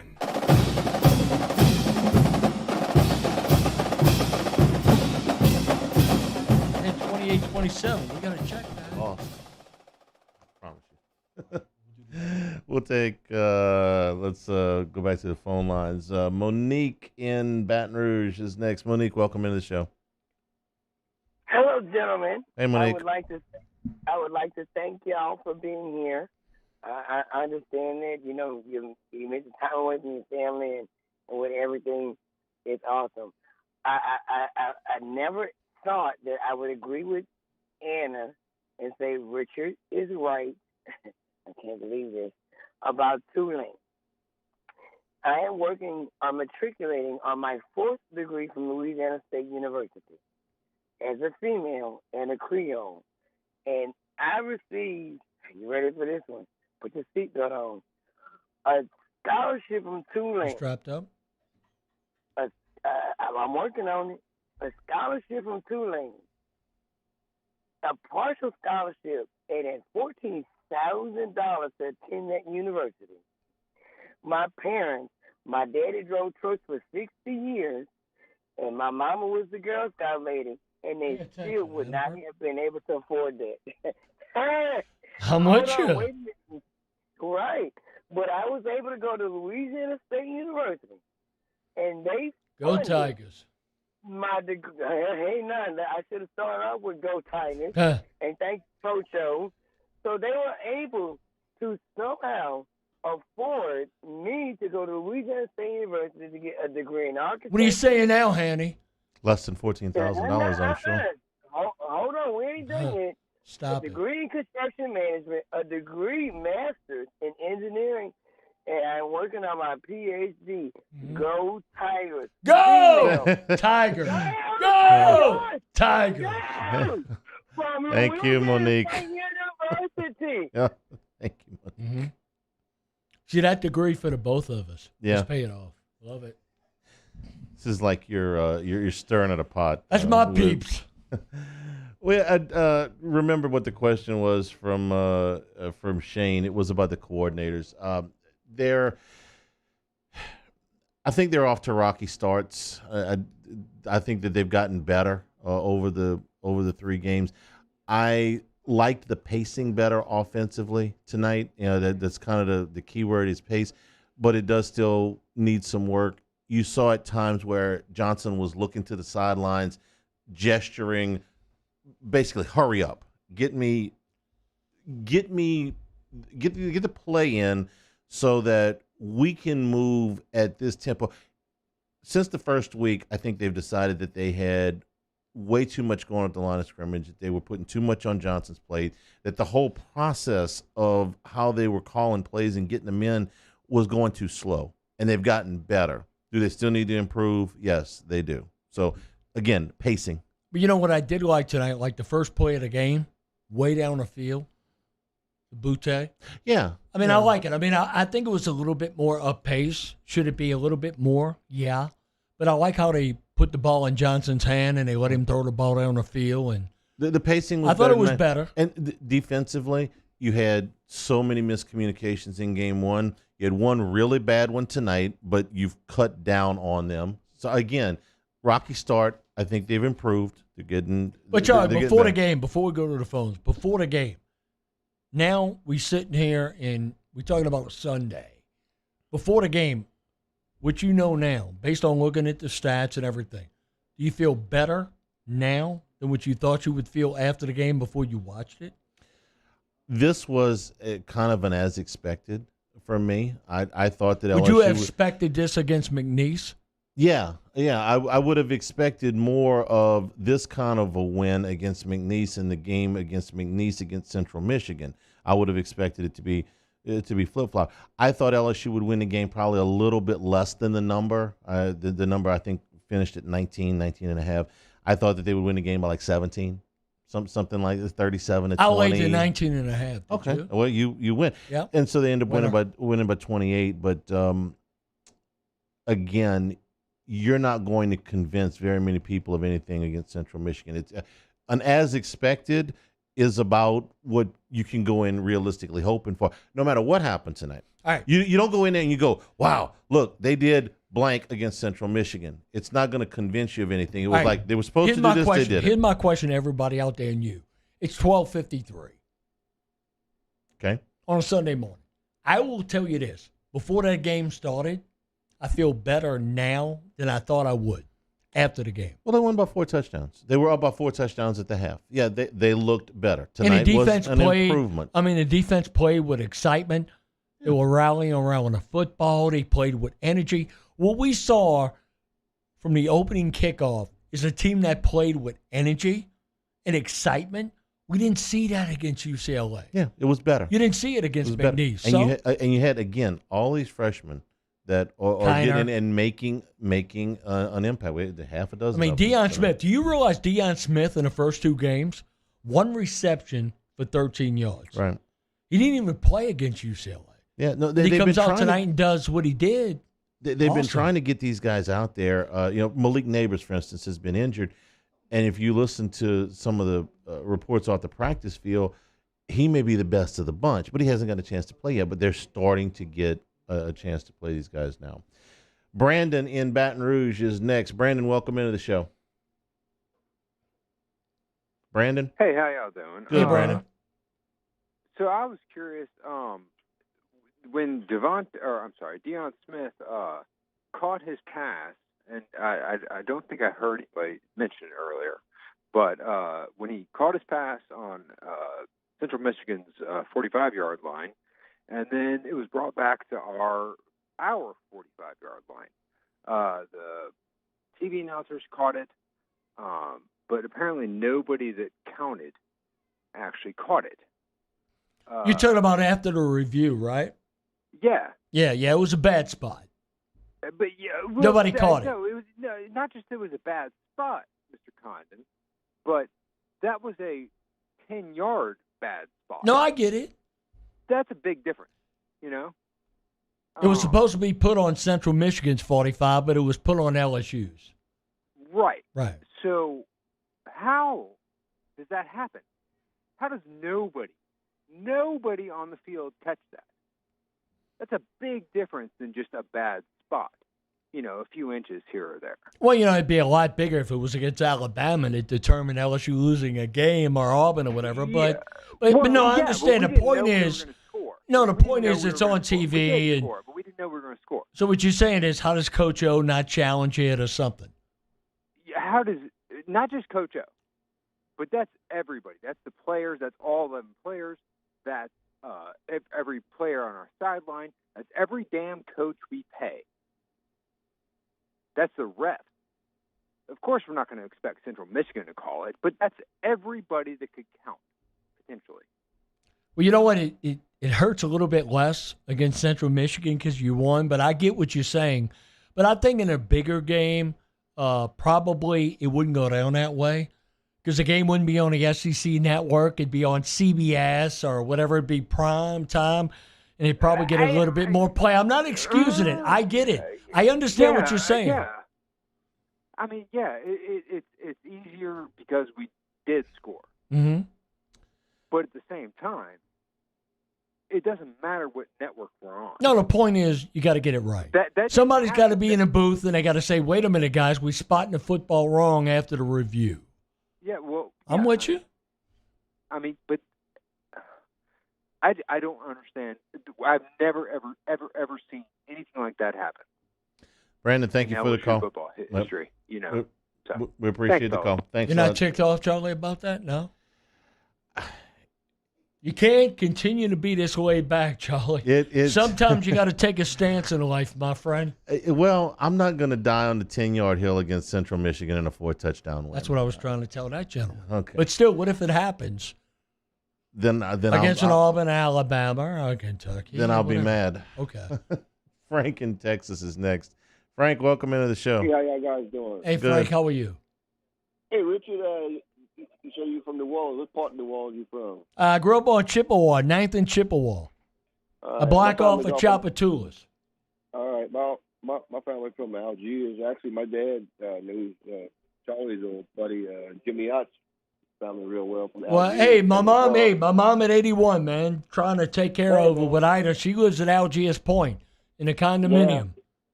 But anyway, good talking to y'all. You too. At that press conference with y'all, they with Coach O. He just sounded like he wasn't himself. He's kind of, he wasn't upbeat. He's got a little something on his mind. I know he's got a lot going on, but y'all think he's straight or he's I think he's feeling the pressure. I mean, this is the last game that you've got until you get into conference play, and frankly, the way they have played is going to get them beat in a lot of those SEC games. I mean, if you watch Florida play Alabama today, you watched Auburn give Penn State all they wanted. You look at it and you go, man, this Ole Miss. I know it's against Tulane, but they've scored what? Is it 70 points? Have they had 70 yet? They've got. It just gets harder from here, so I'm sure that's on his mind. Yeah. It's next week's the start. Next week's going to be the starting point to see what happens with the team. And Mississippi State lost to Memphis today on a really boneheaded play by their special teams on the punt. It was a bad beat, but anyway, y'all do a good job, Charlie. I used to listen to you every day. I still listen to you with Jimmy. I love you, man. Thanks, Frank. Appreciate it. Listen to the podcast. Doing a podcast every day now. You can get that on the website, on Apple and Spotify, lots of places. Hey, John, when you think right now, LSU had to go to Houston. So, look, I understand spending the money and going to L.A. and Pasadena. Okay, fine, a push. All right, everybody's bummed out about that. Players came out and said we undertook or underestimated UCLA. You come home, it's McNeese. Okay, fine. So would you say we even now after tonight, or you think still people out there are going, we still don't know what this team is? No, I think you're below. I think you still think so? Yeah, absolutely. Because you were a ranked team when you went to California, in the teens somewhere. UCLA losing right now? They just took the lead. Okay, but 30-26. But they're in a fight. Fresno's actually pretty good. No, I think they're below where most people would have had them. And if you'd have asked me, I would have had them at 3-0 at this point. So when you think next Saturday, for the people up in the air, still, well, I want to give them the benefit of the doubt. Ida got to go to Houston, and they had to fly to UCLA. Then you come home, McNeese State. Who cares? Tonight, okay. When you think next week is really when anybody who's on the edge, anybody who's in the middle, whatever, because you can define the 3 games any way you want with all the distractions, that sort of thing. When you think like next Saturday in Starkville, for the people kind of still up in the air a little bit in the gray area, they'll know. They may know, but you're going to get a big crowd for the next game. You're going to get a big crowd for Auburn. When you buy LSU season tickets, you can skip the Central Michigans and McNeese's of the world. You don't skip Auburn. Right. You don't skip Florida. You don't skip Alabama. But I'm talking about what A&M. people are thinking, just in their head after the Mississippi State game. For the people who are just going to sit back at home and watch it and go, okay. Most people thought that the season started against Auburn, that you would be 4-0 and the season would start against Auburn. That's what more people than not thought that. And you're not going to be able to make that up until you play somebody like Auburn or Florida. I said that after the UCLA game. There's nothing you can do. If you believe that they were behind schedule after the UCLA game, and how could you not? There was nothing that was going to change your mind until they play Auburn. And Auburn was going to have to play well to do for that game to change your mind. And I thought Auburn played pretty well. All right, so they get beat by Mississippi State last year in Tiger Stadium. So if they go to Starkville and win, 2 scores, 2 touchdowns, 14 points, double digits, 10 or more, I think that eases the pain a little bit. And then you talk about Auburn. I get that. But I think after what happened with, No. I you don't think so? No. Mississippi State lost to Memphis today. Okay? If you go up and lose to a team that lost to Memphis, and nothing against Memphis, good program, but it's not an SEC program. We do this show next Saturday afternoon, and if they lose or they don't play well, it's going to be that team that they're, lollygagging around with lost to Memphis last week. So you go to UCLA and you lose maybe on a last-second field goal or whatever. but it's the way you lost to UCLA that you think makes the difference. Absolutely. Absolutely. I think you would still have a problem if you had lost on the last play of the game, but absolutely. No, there are games where you can make up in people's mind. Auburn is one. Florida's another one. A&M's not till the end of the year, but that would be another one. Obviously, Alabama is. And Ole Miss may be this year. Mississippi State is not, okay? And Kentucky is not. We'll see what they do against Auburn. But, no, it's gonna take something of that magnitude. But if you can feel worse. You go up and you don't play well against Mississippi State, you'll feel worse. But if you win, it's just like, okay, you're supposed to beat them. Now here's your litmus test. Here comes Auburn. You've beaten Auburn in this building every time they've come in here for the last 2 decades, okay? If you don't win there, then it's going to be like, okay, just not very good. Not very good. And you know damn well right now, after 1 o'clock in the morning, do you not think that Coach O knows? Of course he does. understands. No, he understands what's on the line right now. Yeah. Guess what? Okay, fine, UCLA, we dropped an egg. McNeese, not impressive. Tonight, okay, we gave fans who paid for tickets what they expected. But now is when really the pressure's on. This is when it kicks in. The SEC play. You got an as expected tonight. You won the game. You had some nice plays. Okay, that's fine. And then you move on. We'll take a break. Come back here. LSU wins at 49-21. This is Eagle 98.1 Game Day. I've been doing business with Luba for 25 years. They're dependable, trustworthy. It's just the attention to detail with our clients. Our folks have years and years of experience. They're highly trained professionals. But many companies have that asset.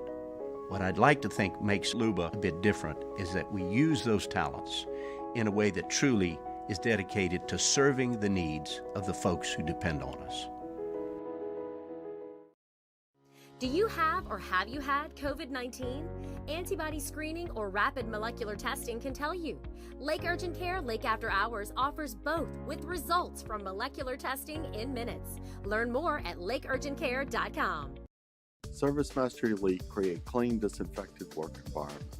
As a local business, we take pride in serving the New Orleans and Baton Rouge areas. Our cleaning protocols follow CDC and OSHA standards for healthcare settings, offices, senior living, restaurants, and industrial plants. Contact ServiceMaster Elite to get your operation ready for reopening with germ disinfection cleaning. ServiceMaster Elite, the trusted choice in professional cleaning since 1996.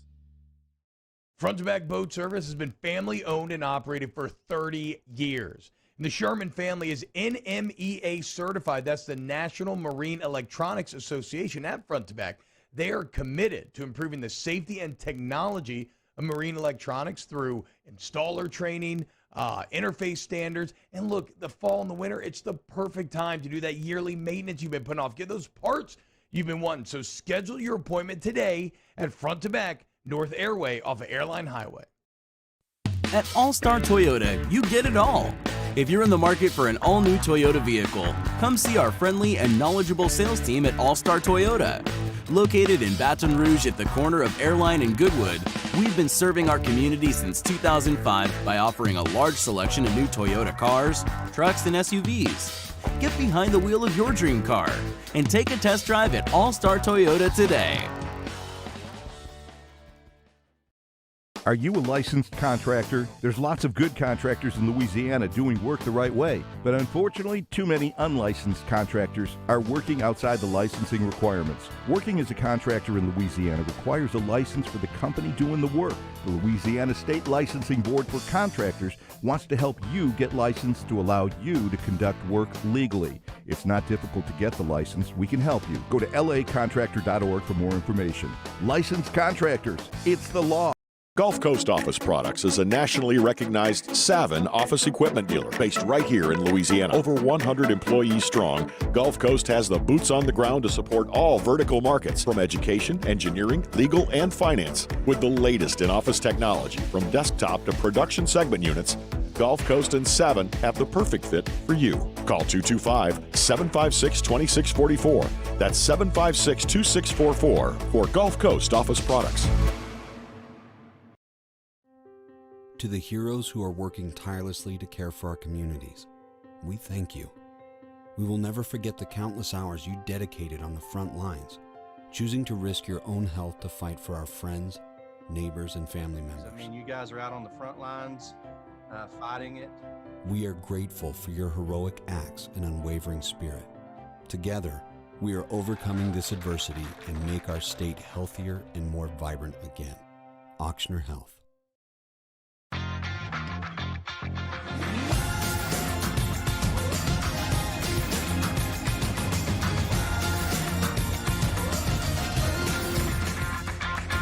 Eagle 98.1.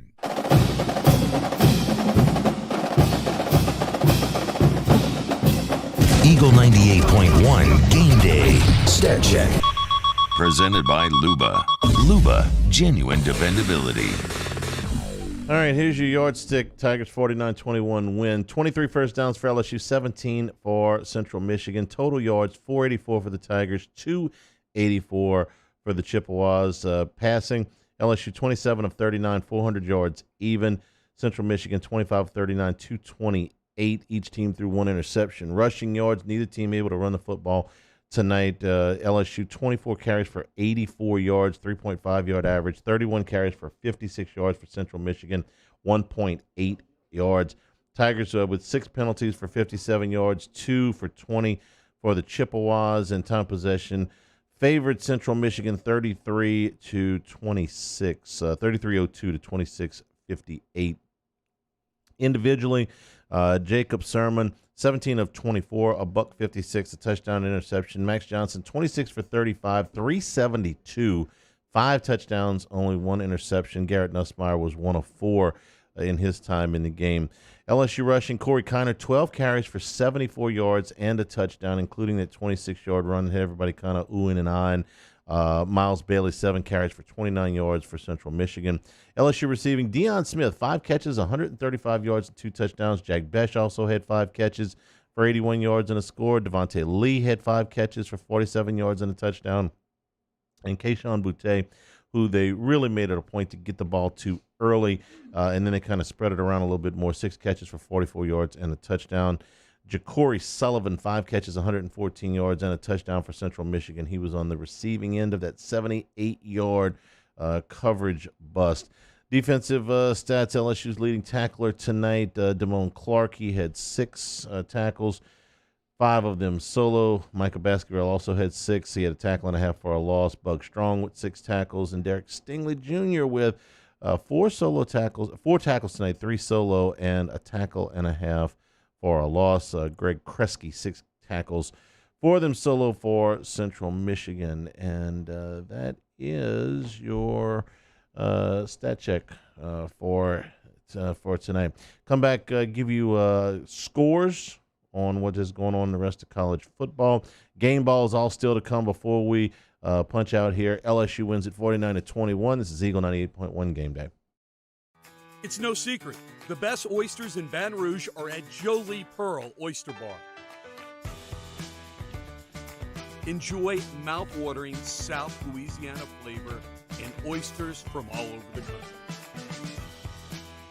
And don't forget our nightly drink specials.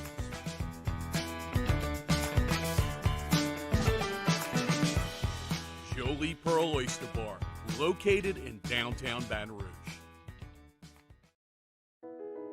I've been doing business with Luba for 25 years. They're dependable, trustworthy. It's just the attention to detail with our clients. Our folks have years and years of experience. They're highly trained professionals, but many companies have that asset. What I'd like to think makes Luba a bit different is that we use those talents in a way that truly is dedicated to serving the needs of the folks who depend on us.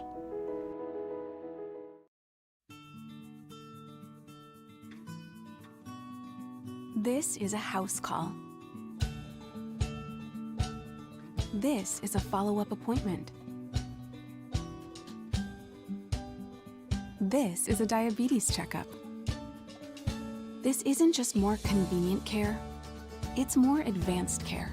This is innovating healthcare at Louisiana's #1 hospital, Ochsner. Starting in 1974, Central Plumbing has served Baton Rouge and surrounding areas for all of their plumbing needs. Through these tough and trying times, we want you to remember that the Payne family is here to continue to support and serve you. As a multi-generational business, there is no job that is too big or too small. Residential, commercial, industrial, hospitality, we're here for anything you need. 24/7, 365. Give us a call, 225-925-8552. At All-Star Toyota, you get it all. If you're in the market for an all-new Toyota vehicle, come see our friendly and knowledgeable sales team at All-Star Toyota. Located in Baton Rouge at the corner of Airline and Goodwood, we've been serving our community since 2005 by offering a large selection of new Toyota cars, trucks, and SUVs. Get behind the wheel of your dream car and take a test drive at All-Star Toyota today. If you're in an accident, a car accident, a slip and fall where you're injured, you need to call an attorney. The defendant insurance company, it's their goal to close the case as quickly as possible and pay out the least amount of money as possible. That's why it's important to call an attorney and call the law office of O.C. Brown. At the law office of O.C. Brown, we're a family-owned firm. We want to be your law firm for a lifetime.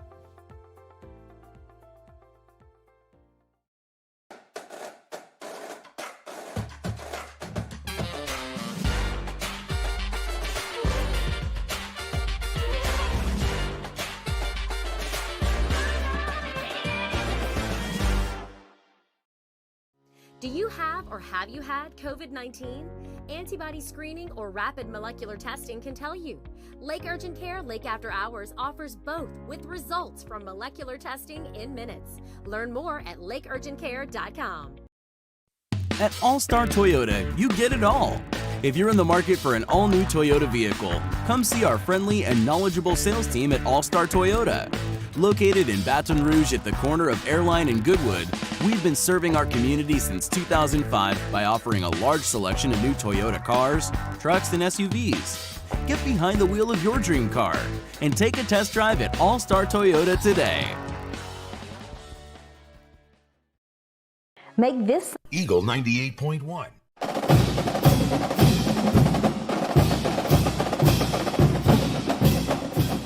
The Robinson Brothers Ford Lincoln College Football Scoreboard. Robinson Brothers Ford Lincoln, on airline under the giant American flag. We start at 1:15 with games in progress. I got a game at the half, Richard. Know where that is? Hawaii. San Jose State leads Hawaii 14-7 at halftime. UCLA trails Fresno State 33-30. 2 minutes and 20 seconds to go. Bruins with the ball near midfield. How you feel about that one? Good. I got Fresno State in the points. Not exactly what I was going for, but Fresno State's not bad. Number 1, Alabama, a terrific ball game, very entertaining down at the Swamp today. Alabama beats Florida 31-29, the 11th ranked Gators. Bryce Young threw 3 touchdown passes for the Tide. Number 2, Georgia beat South Carolina 40-13. JT Daniels threw 303 yards and 3 touchdowns. Number 3, Oklahoma struggled with Nebraska, but pulled out the win 23-16. Adrian Martinez threw for nearly 300 yards for the Cornhuskers. So they gave up 35 points to Tulane. Hey, Charlie, and they were a touchdown game with Nebraska. In the early 90s, if I would have told you Nebraska's football program would be where it is now. Or Tennessee's. Yeah, but more so Nebraska. Sure. You would have said no way.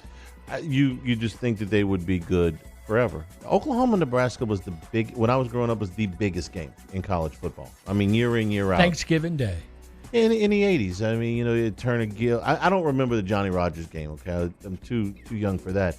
But Turner Gill and Jamel Holloway and Charles Thompson and Mike Rozier and Spencer Tillman. I mean, Billy Owen. Yeah, those games were great. Number 4, Oregon beat Stony Brook 48-7. Been waiting all day to give you this one. Oregon Ducks, Stony Brook Seawolves. You know how many other Ducks I got in D1? None. No. And these Seawolves? None. No. It's a completely unique nickname game. I know you appreciate little facts and tidbits. Richard. That was a good one, I did Charlie. that one just for you. Hell yeah. Number 5, Iowa Damn beat right Kent it was. Iowa beats Kent I'll be State tossing 30-7. and turning all night thinking about that one, Big C. Number 6, Clemson beats Georgia Tech 14-8. What can we say? Ohio State not as good as they were a year ago. Clemson not as good as they were a year ago. Does that make college Oklahoma football not as better good. or no? Yes. Yeah. Give me a little bit of variety. And you look at what Alabama didn't do today, even makes it more interesting. Yes. What we said, SEC fatigue. It's Clemson, Ohio State, Alabama fatigue. Absolutely. Number 7, A&M beat New Mexico 34-0. Number 8, Cincinnati trailed at one point 14-0 to Indiana, but came back with a strong second half, beat the Hoosiers 38-24. Number 9, Ohio State beat Tulsa 41-20. And this is what I'm talking about. This was 13-6 at the half. Ohio State, a year ago would have taken Tulsa and turned them inside out. Number 10, Penn State holds on to beat number 22, Auburn 28-20. Wasn't wild about the fade call at the end. I mean, maybe they don't score anyway, but the 4th and goal from just inside the 3. Hey, quick question for you. College football. You got any game you want to go see? Any place you want to experience a college football game that you haven't? Forget about LSU and Vol. I'm just talking about one of those places you want to go. Yeah, I want to go to Nebraska. I want to go to Nebraska.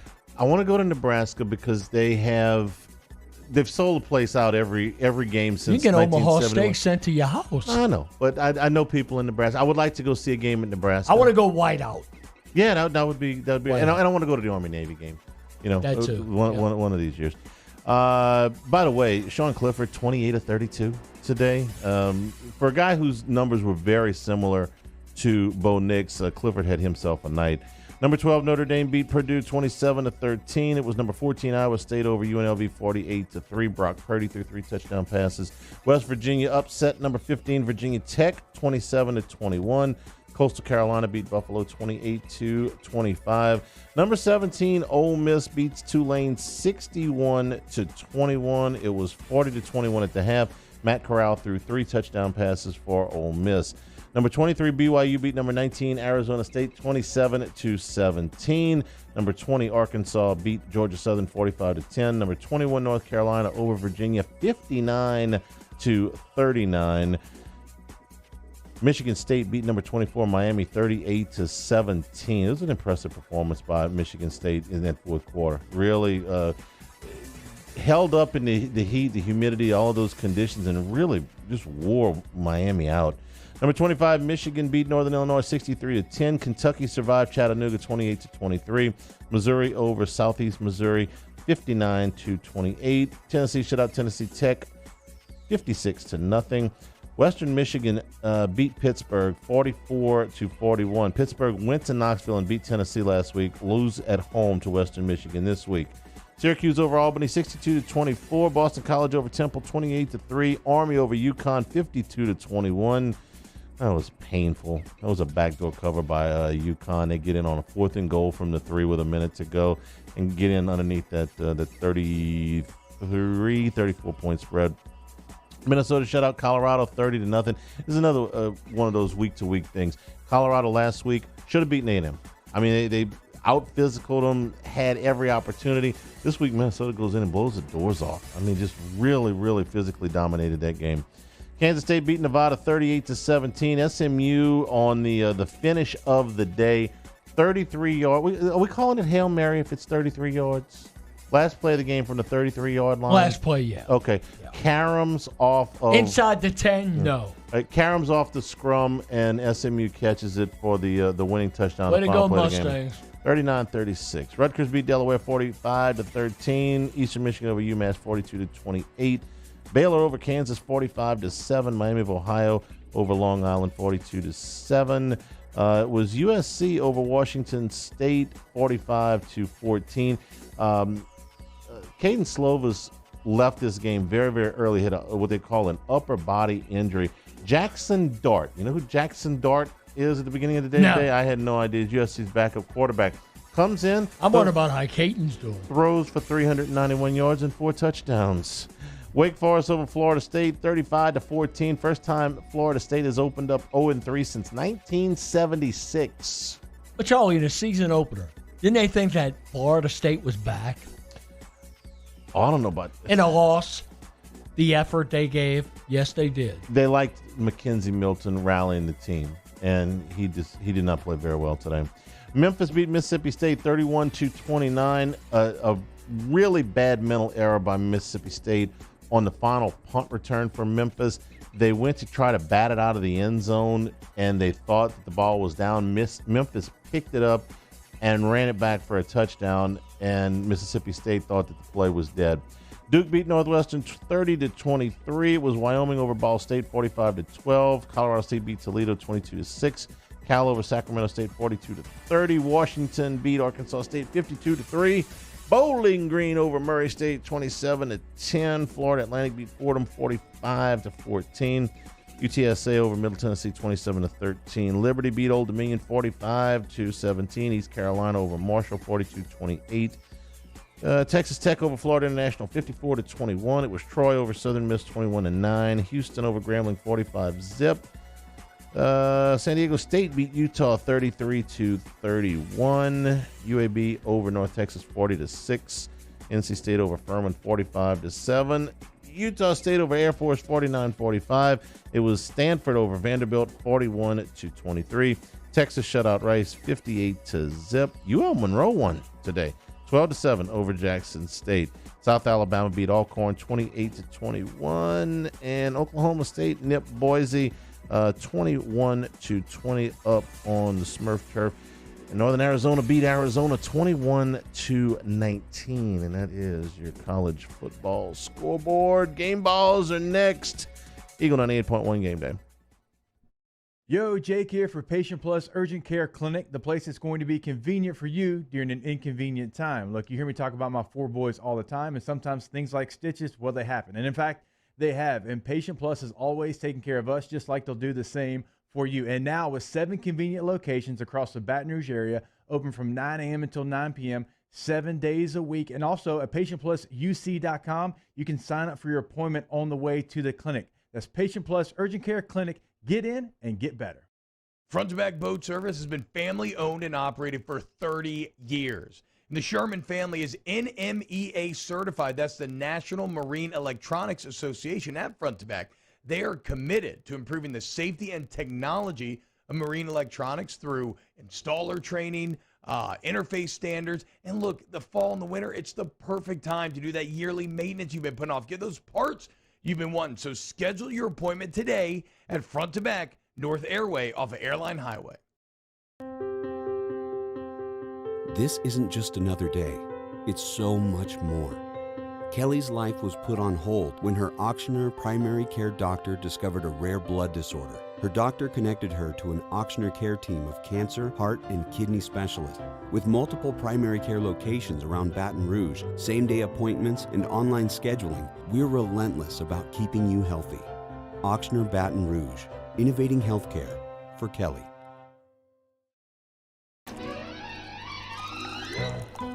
Le posso offrire un caffè? Le posso offrire un caffè? Andiamo insieme da me, non c'è.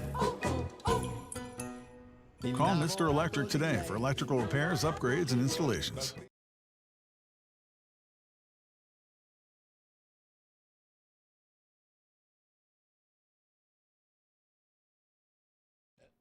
Finding the places in life that give you joy is what Toyota is all about. Like a RAV4 to take you to mountain biking trails if that's your place.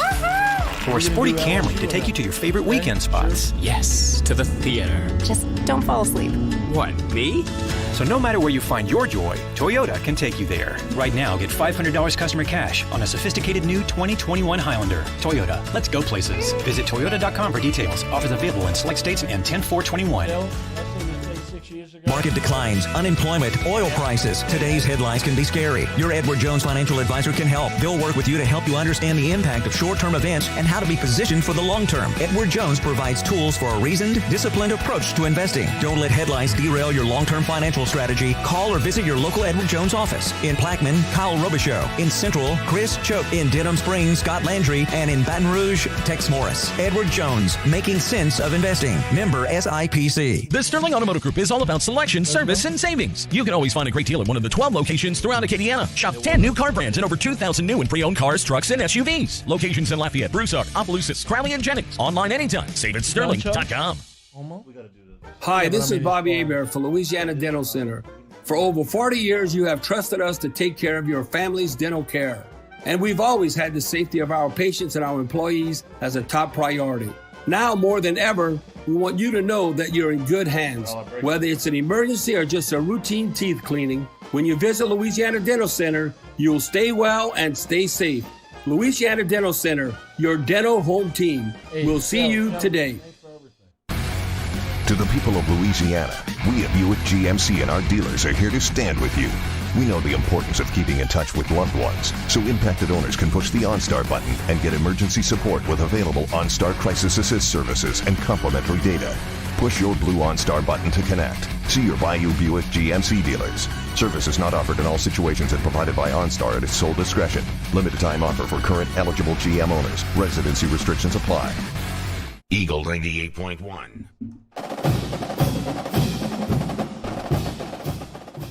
Eagle 98.1 Game Day. Game Ball. Game Ball. Game Ball. Presented by WCK Foundation Repair. Support your home team. WCK Foundation Repair. All right, you first. I got to go with freshman number 16, Deion Smith. Going into the game, only 2 receptions for 13 yards. Didn't play against UCLA. And tonight, 135 yards, 2 touchdowns, game ball. Deion Smith out of Jackson, Mississippi. All right. I'm going with Max Johnson, 26 of 35, 372, 5 touchdowns, and a pick. And on defense, B.J. Ojulari got some more playing time tonight, 2.5 sacks among his 3. You know who I missed tonight, which is a good thing? Cade York. Touchdown tonight, no field goal. Right. Well, you know, they let him kick off. Did you see the kickoff? Mm-hmm. The one that landed in Denham Springs, pretty much. All right, before we wrap up, this day in LSU football history. It is Sunday now, Charlie. It is. It's the 19th. Yeah. That's exactly right. We go September 19th, this day in LSU football history. Freshman quarterback Jamie Howard, going back to 1992. Debut with the Tigers trailing 27-7 with just under 11 minutes remaining. In came Jamie. Pushed the team ahead 28-27, leading the offense to 3 scoring drives. 2 of them, he threw touchdown passes, but Auburn won it on a field goal 30-28. One of the more humorous press conferences of Curly Hallman's tenure. That would be game 1 of a 7-game losing streak. He came, Scott Rivalry asked him, he says, Coach, what was the most disappointing? That damn loss just at the end. That was the most disappointing thing. And, went on for 30 seconds or so, and Rabelais said, okay, what was the second most disappointing? Then we go back 6 years ago, September 19, 2015, Tiger fans in Tiger Stadium.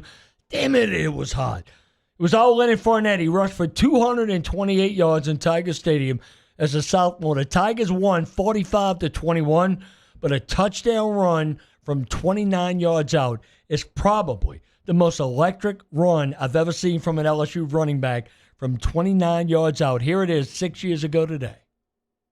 And Fournette crossed the line of scrimmage, still on his feet. He's at the 15, sheds a blocker, and another, and he scores! Holy cow! I could still see the Auburn defensive back going off his shoulders. If Fournette had won the Heisman, that would have been the most replayed highlight of the season. You talk about your Heisman moment.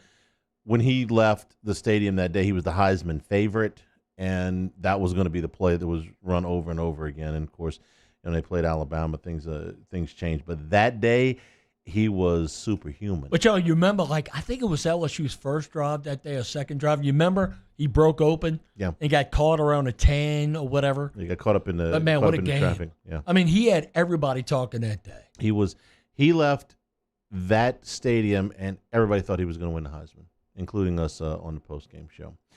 All right, next week, LSU and Mississippi State. It's an 11 o'clock kickoff, so we'll be going with you early from here, and, of course, with our team over in Starkville as the Tigers open Southeastern Conference play. Final score, once again, LSU 49 and Central Michigan at 21. For Richard Condon, I'm Charles Hanagriff saying thank you and good evening.